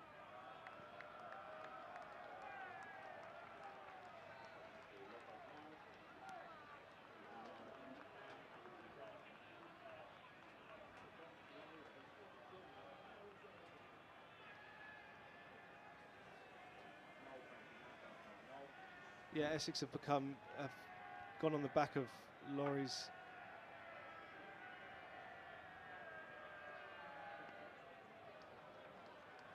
So I was waiting for the ball there. Yeah, Essex have seen the performances of Laurie over the years, and he's a very good player. It's all good and well saying I only want to be a 2020 player, but to do that you have to be very good at that format because you're taking away Yeah, sure. I suppose like a scrum half in rugby, a wicket keeper in cricket is that same sort of personality, that driver, the catalyst for so much of keeping the team up, keeping the team focused, keeping the chat going all the time. Yeah, exactly. A lot of people say that wicket keepers are the most barking mad out of the team, but would you concur with that? No, maybe that was my issue. No, but there's a lot of feedback that goes back from what Adam Rossington now would be saying to Harmy about how much it spins, what the best choice of variation is, what the best field positions might be. Nijar puts it on leg side again and again. It's almost like a free hit for Rory Burns. No, Harmy in between overs could easily run past Adam and ask him whether he thinks that Dan should bowl another over. So there is a decision made by the wicketkeeper. Oh, really? As well. So the wiki will have a say into bowling changes and more than that, probably including the fielding changes. No, exactly that. Yeah.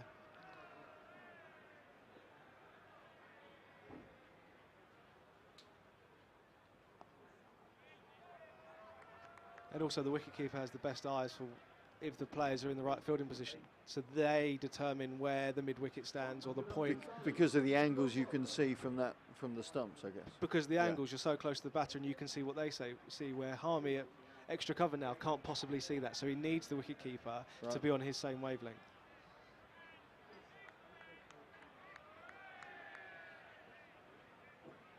Najjar to Laurie Evans for the first time. So this is a bit of a bold move. Aaron's not got two behind square on the offside. He's got a mid-wicket to try and stop one there, which brings the deep point round, which gives us a massive opening at extra cover deep. So there's a little bit of a gamble here from Harmy, but Harmy often takes the positive route rather than the negative route. And that must have a great impact on the bowlers and the fielders, that you know your skip is willing to do that in order to get the best impact.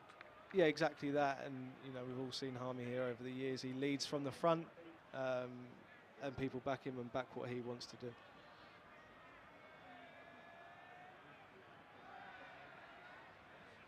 Burns back on strike for the last ball of the over.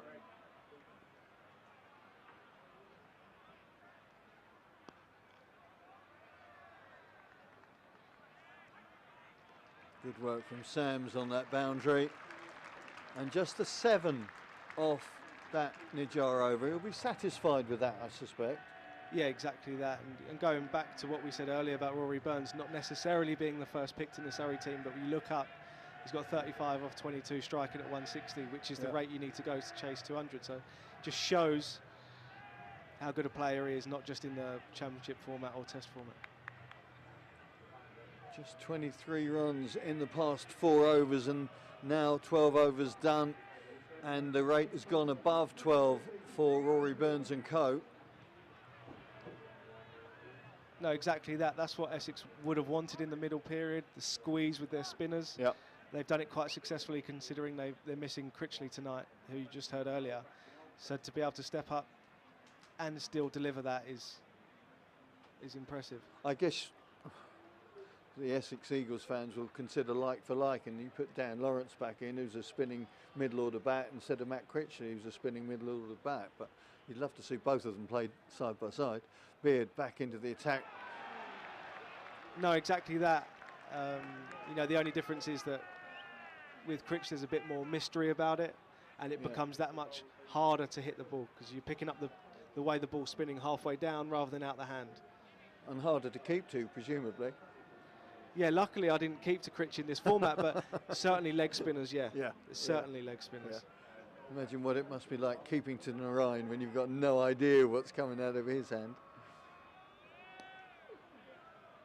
Nice clip through leg side.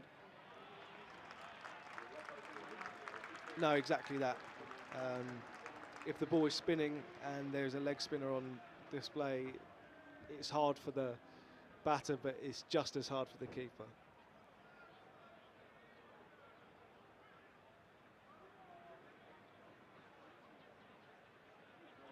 No, Beardy's got a knack of picking up wickets. Hopefully this over again, if he can pick up Rory Burns, and it completely changes the dynamic, and then Essex become strong favourites. Dropping a man down to third now. Again, changing the pace, getting another dot ball.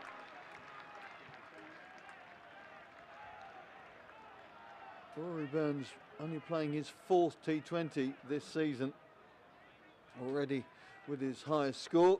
Previously 21 not out against Hampshire.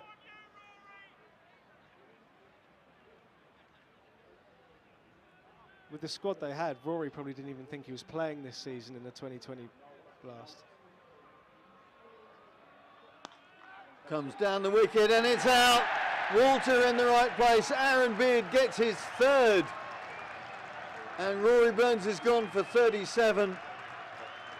Well, Beard has certainly come back with a vengeance for the Eagles. No, also Beardy is one of those blokes that's loved in the change room. So is it? To popular character. For this to happen to Beardy as well, the teammates will be loving it even more. So I'm really pleased for Aaron. He's been desperate to play all season, but with a few injuries and selection, he hasn't quite got his opportunity. But to bowl like he has the last couple of nights is very pleasing. Well, here comes the West Indian Sunil Narayan. See what he's going to do. At Hove last night, it was short and sweet, but he's got that capacity to manufacture shots that maybe lots of other people weren't even thinking of, let alone playing. No, he certainly won't be hanging around. I don't think he hangs around in any situation. So I'm pretty sure what we'll be seeing now will either be fireworks or Sunil not here for that long.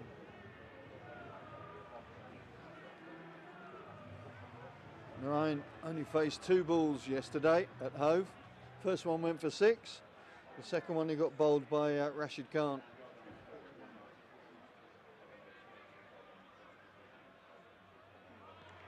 Beard goes short just to see whether he was up for a quick flashing hook.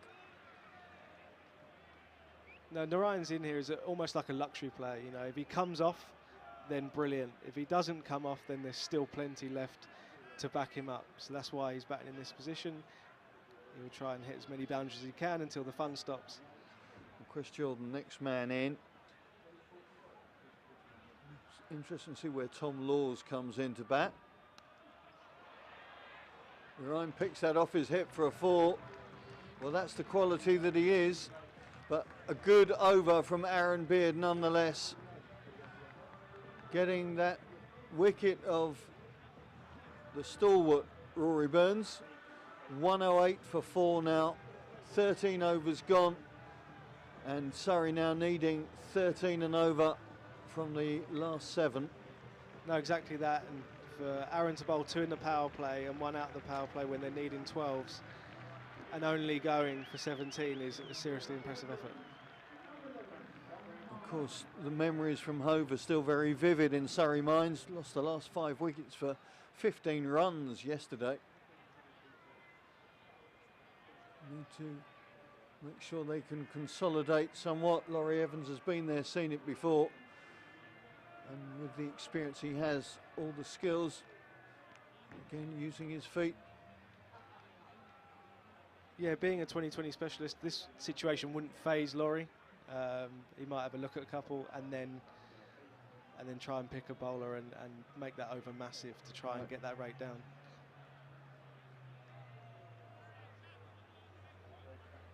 Just looking at the clock, 9:30. The cutoff is 21:56. So they need to be bowling the last over by then. Again, Harmy doesn't back using the wicket and giving Narayan length, so he goes block hole because that would mean that he's got the least amount of chance of hitting a boundary. He's got him. He's got him. He's done it again. A caught and bowled Harmer. Narayan didn't last long. Just 4 balls. Harmer picks up another one, and the wind is in the Essex Eagles' wings. No question about that now. Hopefully, you don't want to tempt fate, but hopefully Essex have got this win.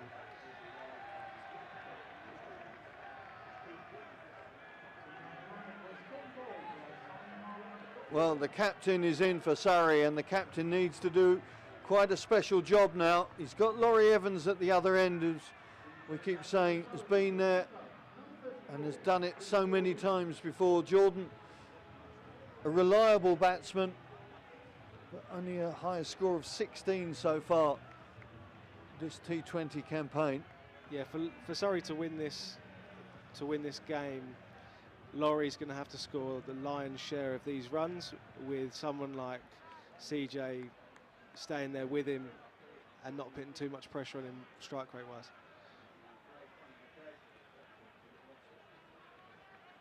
Right. We've seen capo a capo in the first innings.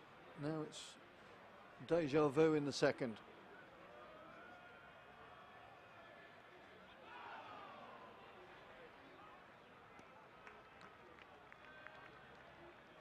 But again, just how strong the Surrey side is.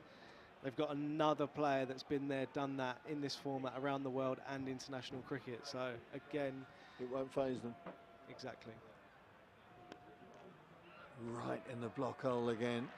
Another dot ball from the captain.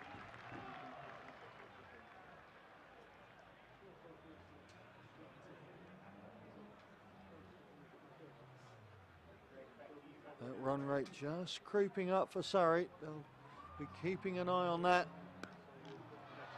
Gets it on the full. Walter takes it. He does. Wow, that is amazing. Wow. That's Benny Allison. It's Ben Allison. Where did he come from? Laurie Evans hitting it on the full. Allison on as a replacement fielder. Caught it and then was obviously so close to the rope. Had to throw it back, but had the temerity and the athleticism to dive back in. Take a look at this.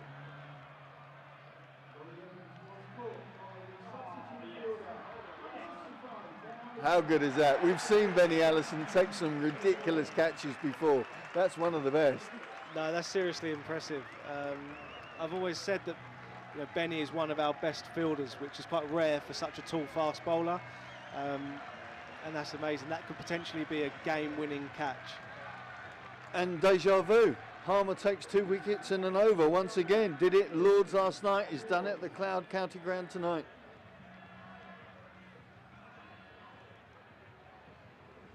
Well, welcome to pro cricket, Tom Laws. This is what you've got to do. At least he's got his captain up the other end. I haven't seen much of Tom Laws, but by all accounts, he's a very good batter as well. So this isn't a number 8 coming in that can't hold a bat. This is a young batter coming in. Well, the Eagles have managed to eject all the supposed danger men from this Surrey lineup, but there is still some quality there.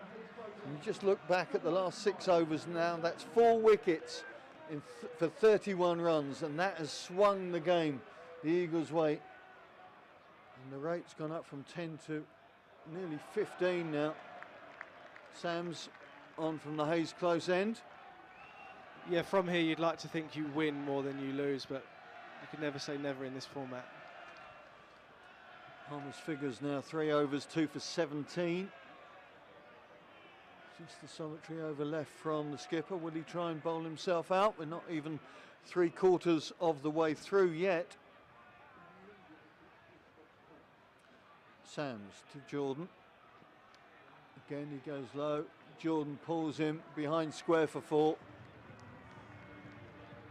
Yeah, if I was out there, I would definitely be telling Harmy to finish his allotted overs, just with the way he's managed to put the ball where he's wanted today. If he's wanted to bowl a Yorker, he's executed that. So the way he's bowling, I think it's a safe bet. Whether he's got another opinion, then we'll soon see.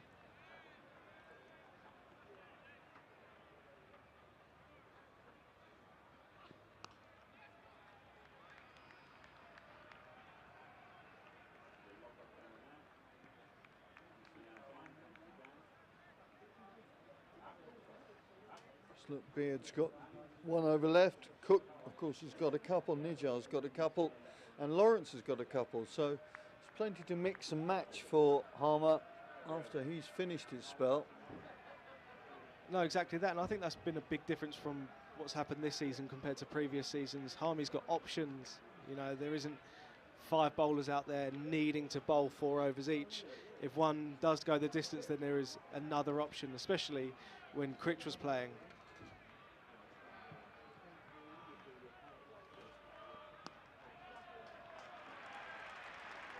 Tom Laws faces his first ball in professional cricket. I have to add that. That's why all-rounders are so key in this format, because it gives the skipper options. If you lack an all-rounder, then it becomes very hard for the captain to work out his overs throughout the tournament or the innings.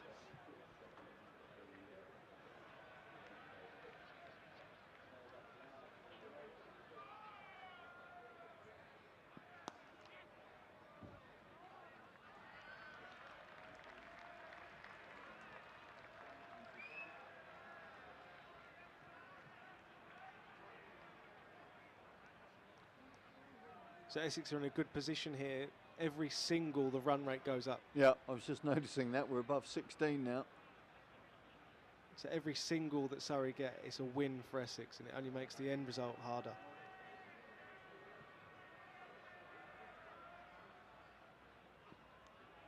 Or the edge, which will bring up 4. So 10 off that Sam's over. Still not enough for Surrey, but just looking at the Southern Group table, Adam, it's so tight. I mean, Surrey on top with 19 points, yes. Somerset second with 14. Essex third with 13. Gloucester then 12. Hampshire 12. Gloucester and Hampshire play each other home and away in these 2 rounds. In fact, they've played tonight. I don't know how they got on in Bristol. Essex, of course, have got go to Hove next Friday and then finish here against Glamorgan. You would think that puts them in a strong position, A, for top 4 finish. Who knows, to maybe get a second finish and have a home quarter. That'd be nice.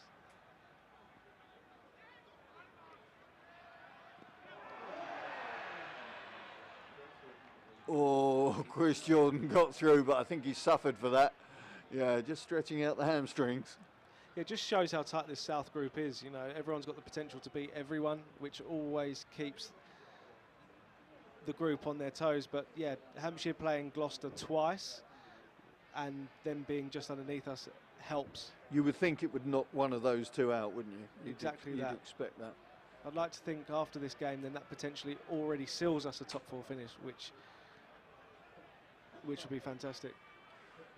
Still a quarter of this game left. No counting chickens, etc. yet. Jordan, cautious. Little look to Harmer there, exchanging that respect. You know, 78 or 4.4 over, something's got to go seriously wrong for Essex here for there to be a Surrey result. No, it wasn't a catch. It wasn't a catch, it was a bump ball, but Harmer will be annoyed that they got the single, but the youngsters on strike. Those bucket hands just not quite big enough on that occasion. He has got enormous hands, hasn't he, Simon Harmer?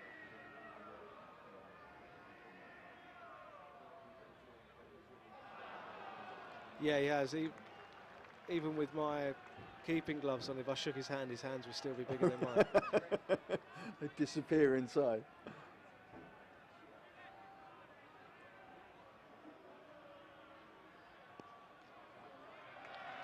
With the youngster on strike here facing a couple of dots, I wouldn't be surprised if this is out or a boundary. Last ball of Simon Harmer's stint. Ooh, we thought about Tom Wesley there, decided the better of it, but that's 4 overs for 20 with 2 wickets in there as well from the Eagles captain, and the crowd standing to applaud the efforts of the Eagles talisman. There is the worm, and that is quite a significant change in the last 4-5 overs. Yeah, they've been seriously impressive in this middle period, you know, keeping Surrey very subdued with a very strong batting lineup, and the guys have executed their skills, which is awesome to see. Well, Sams is going to finish his spell off if he can. Been a bit expensive this evening thus far. Oh no, I lie, it's going to be Sam Cook, I beg his pardon. Cook, of course, with 2 overs, so he can bowl 17 overs 17 and 19. Who then bowls up the other end? Who would be your call? Both the spinners, Nijar and Lawrence, have got 2 left. Beard's got 1, he's been bowling well. Yeah, I'd back the seamers at this stage.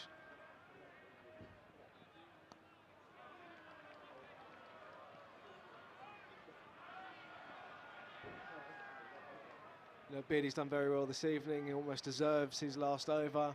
It looks as if Sam Cook's going to bowl the final 2 from this end, so yeah, I wouldn't be surprised if it just seemed to finish now.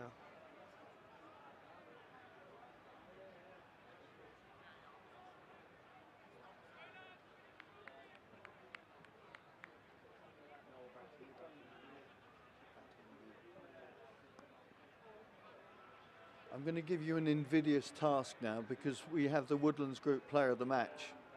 And much as we don't know the outcome of it, I've given you 3 nominees. Oh, wow.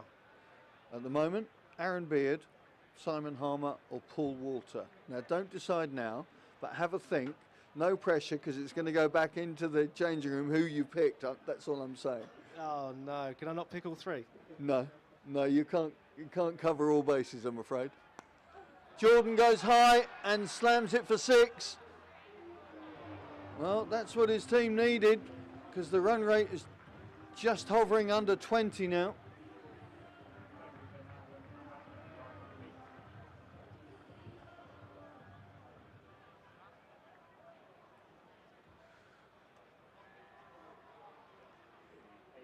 Jordan sends Sam Cook long. What's the retort going to be? That almost looked like a wobble ball. I know we were talking about it in the Trent Bridge test, but there seemed to be a sort of a wobble to the end of that one. Yeah, you've got 2 options really. You've got a knuckleball, which you're hoping does wobble to deceive the batter, or the back of the handball, which you're hoping to get revs on the ball. I didn't look at that one closely enough to see.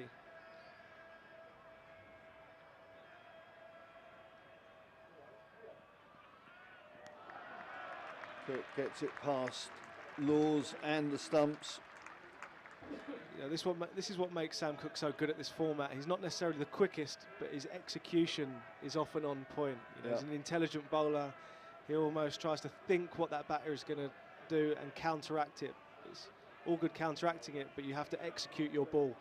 So that Yorker there was spot on, and that's what makes Cookie so valuable in this format. Long on and long off, back on the boundary. Laws goes for the audacious ramp and doesn't get it. So 10 off the Cook over, not enough for Surrey, and the rate keeps climbing now. Nearly 21 runs and over now, Chris Jordan and co-need from the last 3 overs of this contest.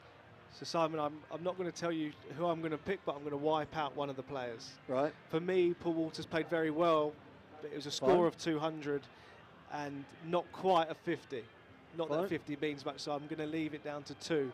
I just hope money hasn't changed hands, that's all I'm going to say. I mean, there may be somebody else you want to put in the frame. I'm just suggesting those 3, but Pepper's, well, audacious, short and sweet in many ways, but yeah, that Pepper innings was astonishing for me. Was, you know, the way. By all means, put him in the frame. I'm not forcing your hand.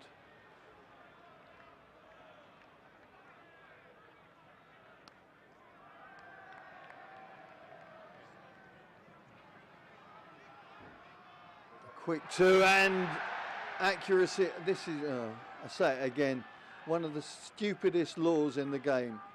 If a fielder is accurate enough to hit the stumps, then surely it should be a dead ball.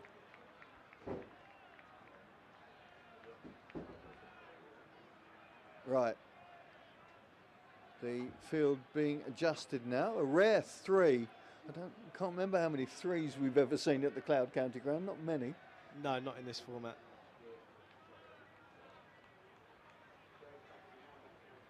Laws facing up to Aaron Beard.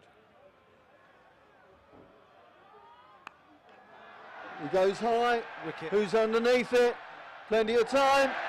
Easy. Ben Allison, man of the moment, gets his 2nd catch, and it's a 4 for Aaron Beard. It's all going the Eagles' way. Yeah, I'd love for Beardy to get a 5 for here. I mean, what an achievement in this format against Surrey, needing 200 for him to come in his 2nd game of the tournament and get a 5 would be seriously good. And that is Aaron Beard's best bowling performance in this format now. 4 for 20. Big smiles on Eagles' faces. Big smiles on Eagles fans' faces as Conor McCurr comes in to face what must feel like an impenetrable target. Yeah, mammoth task and not one that Surrey will be backing McCurr to be able to achieve.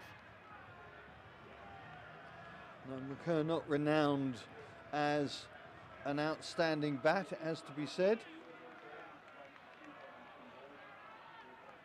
If I was Aaron here, I'd be getting very greedy and going full and straight and as fast at the stumps as I possibly could to try and get those 5 toe ball. wickets. He's got 4 balls left in his spell.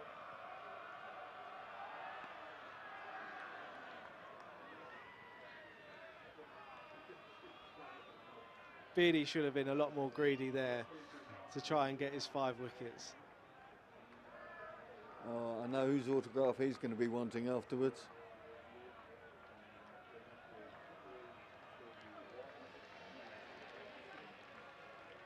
Chelmsford boy, as is Sam Cook, of course.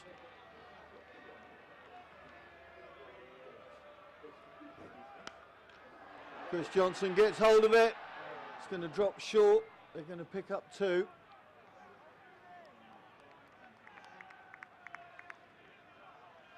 Now even 2s, the run rate gets higher and higher. Yeah, sure. Well, over 25, almost 26 now for the visitors. Yeah, Essex are nearly home and dry. Don't attempt fate. You can relax now, Adam. It's all right.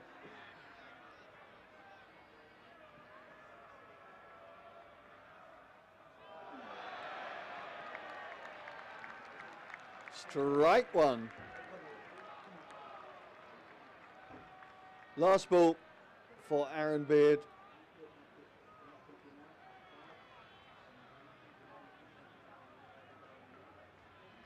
Had a terrific spell last night at Lord's, 2 for 22 off his 4 then.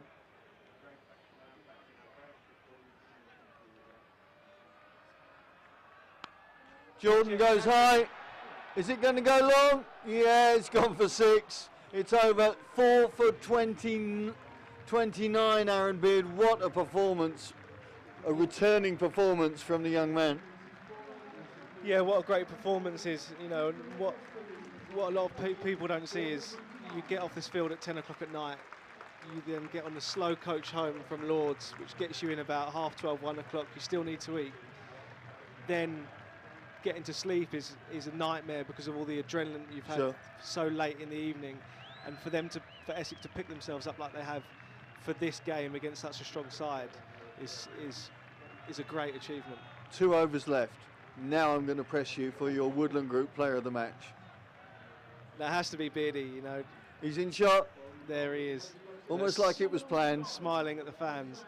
No, it has to be Beardy, not because Harmy didn't play very well this evening, simply because they've asked a bowler to come in so late in the tournament and get up to speed, and as quickly as he's done it and performed like this on a night like tonight is the reason why he gets my vote.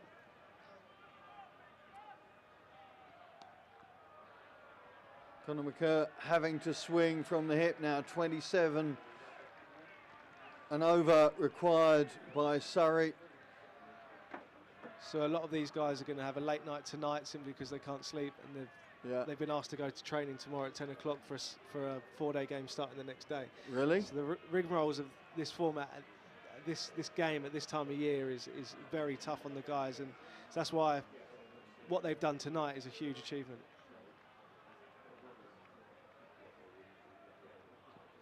Sams to Jordan, gets it past as he picked him up. Adam Rossington was appealing, but I'm not sure whether it was a distractive appeal.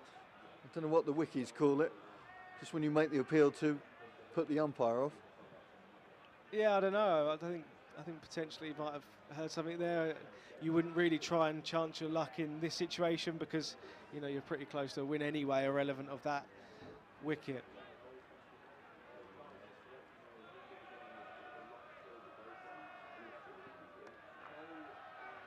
Jordan hits straight to the fielder, so it's only going to be the single. Ben Allison, I'm looking to see who he's on for, because Dan Lawrence is still out there. I think it might be Michael Pepper because of the injury received in the first innings, but I could be wrong. Okay. Can't see because Pepper's normally on that far boundary, and I can't see numbers over there, but Yeah, I'm assured it is Michael Pepper.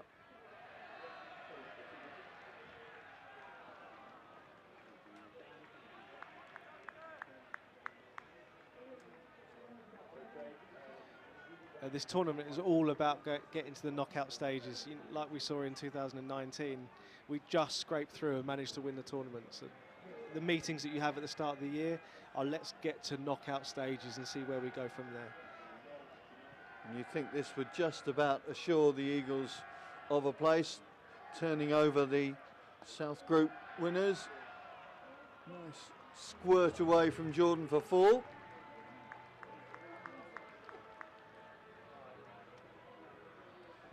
Essex will be on 15 points. I haven't seen how Somerset got on at Cardiff.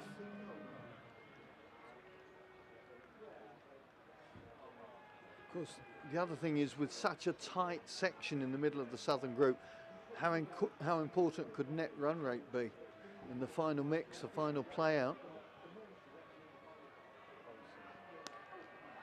Jordan goes high, but he's going out. Simple catch for Dan Lawrence, and Jordan desperately trying to make things happen for his team, but it was all just a bit too much.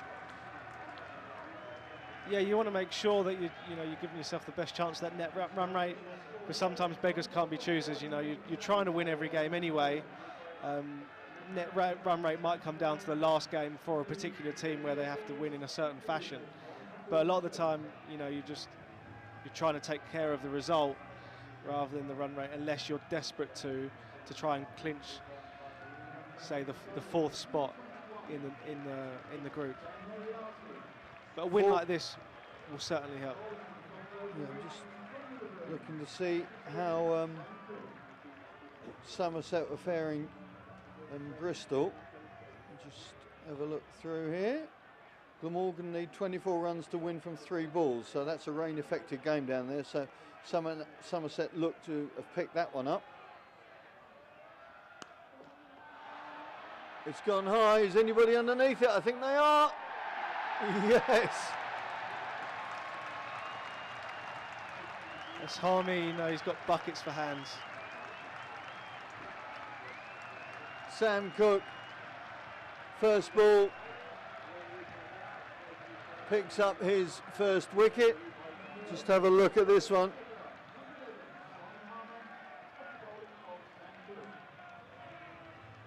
McCurr going long, as he's got to do. Oh, tightrope walking from the captain, luckily with the ball in hand. Yeah, it's no coincidence that Harmy is there. He's in the danger zone, a big tail ender. They often look to go one way, and that is straight. So Harmy's put himself in the firing line to make sure those catches are taken.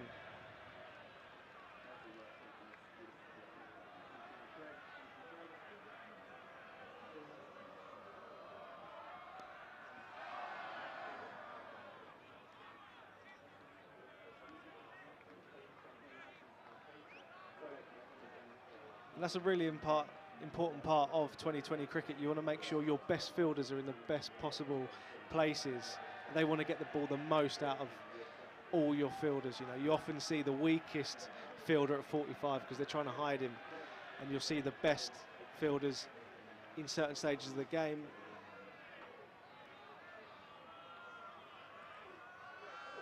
in different positions.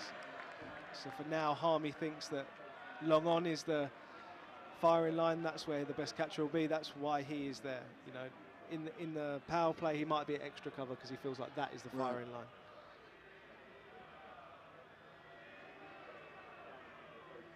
Three balls left then in this contest. Nothing that Dan Moriarty and Reece Topley can do but play it out.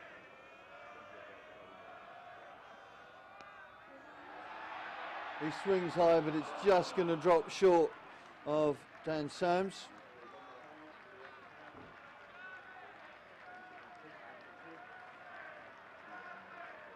I know there's now, a week to go until the next T20, such as the vagaries and bizarre setup of the cricket calendar.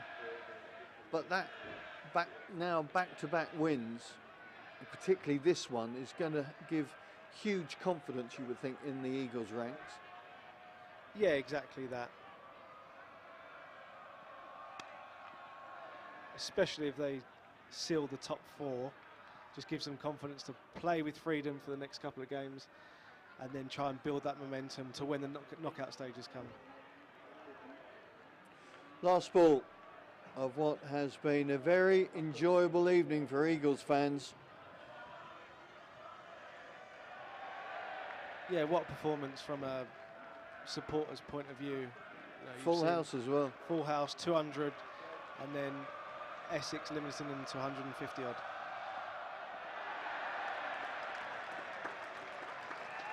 That's it. It's done.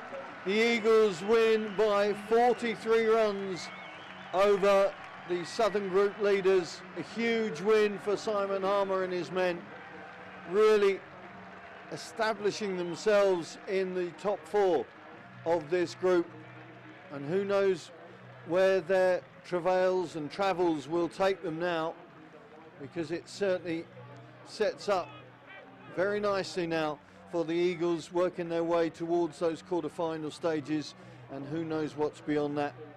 Adam, big smiles on their faces, a satisfactory performance both from bat and ball and of course the fielders. You have to have all 3 facets working, don't you? Yeah, I mean, it sounds like a cliche, but tonight everyone has pretty much performed, and that's what you want. To win a tournament, you need a lot of people performing and putting in performances, which they have done tonight. There wasn't a standout 80, 90, 100 to get to 200, but they still got the job done getting 200, and then a lot of people contributed with the ball as well. And that's the whole thing. If you can get all the team functioning at different times, admittedly, but you know you're going to be in a good place, win or lose. You're going to be able to be a driving force, a dominant force, you would hope, in a game. And to beat the league leaders like this is very impressive, and must send a marker out to the rest of the teams, not only in the Southern Group, but you would hope into the Northern Group as well. Yeah, exactly that. You know, the confidence this performance can give a team is huge, and it's certainly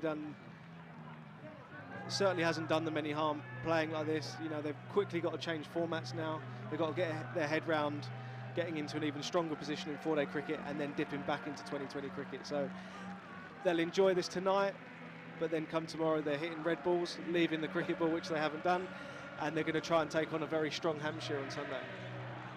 The challenges of a professional cricketer. You won't miss it, will you, when you get to September, when you're doing something else? No, exactly that. You know, I still love the game. I still love seeing it, but my time on the professional field is done, and I'll be supporting from afar. Well, on behalf of every Eagles fan, I'm sure a fair few Hampshire fans as well, we wish you all the best in whatever the next chapter holds. Don't be a stranger here at the Cloud County Ground, because you'll be always welcome with open arms. Adam Wheater, thank you for your company this evening on what has been a very, very impressive evening for the Eagles, putting the league leaders to the sword. There is the Surrey batting card, and well, Aaron Beard, the man of the moment with those forwards, but everybody had their moment in the spotlight. Such was the way that the match played out, and there you see some very impressive bowling figures with Beard top of the log once again. Captain Harmer never far from it, whether he's catching the ball, bowling the ball or hitting the ball. He was an action man, and some splendid catches from the Essex fielders. Tom Wesley going Superman mode, Ben Allison coming on and taking a couple as well.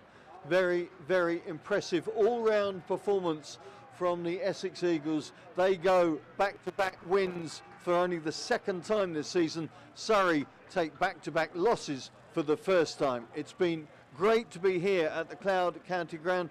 Thanks to Adam Wheater, thanks to Matt Critchley, thanks to Afghan as well. We will get the interviews with the player of the match shortly, but from me, Simon Ward, it's a very good night.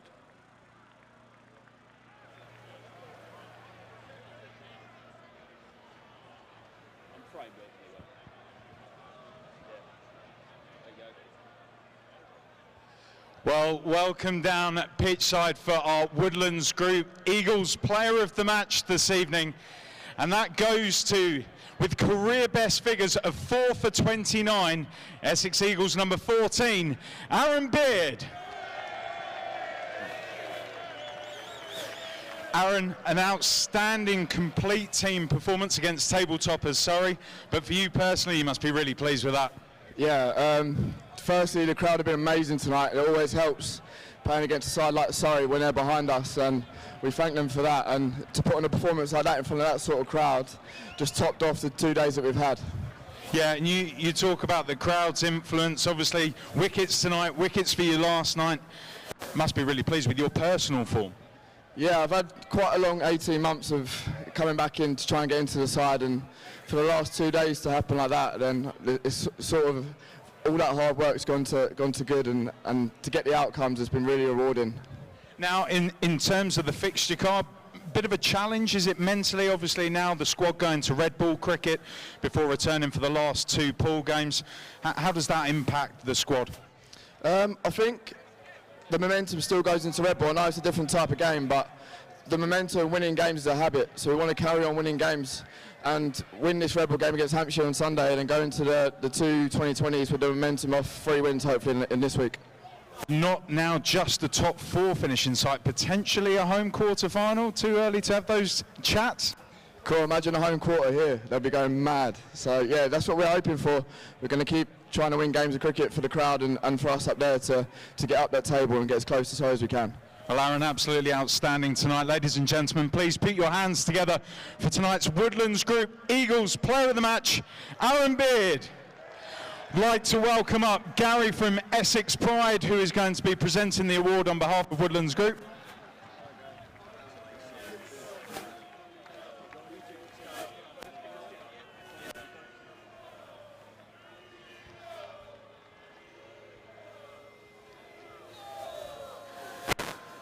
I'd also like to welcome up Priory Estates, our match ball sponsor this evening. Thank you to you for your ongoing support.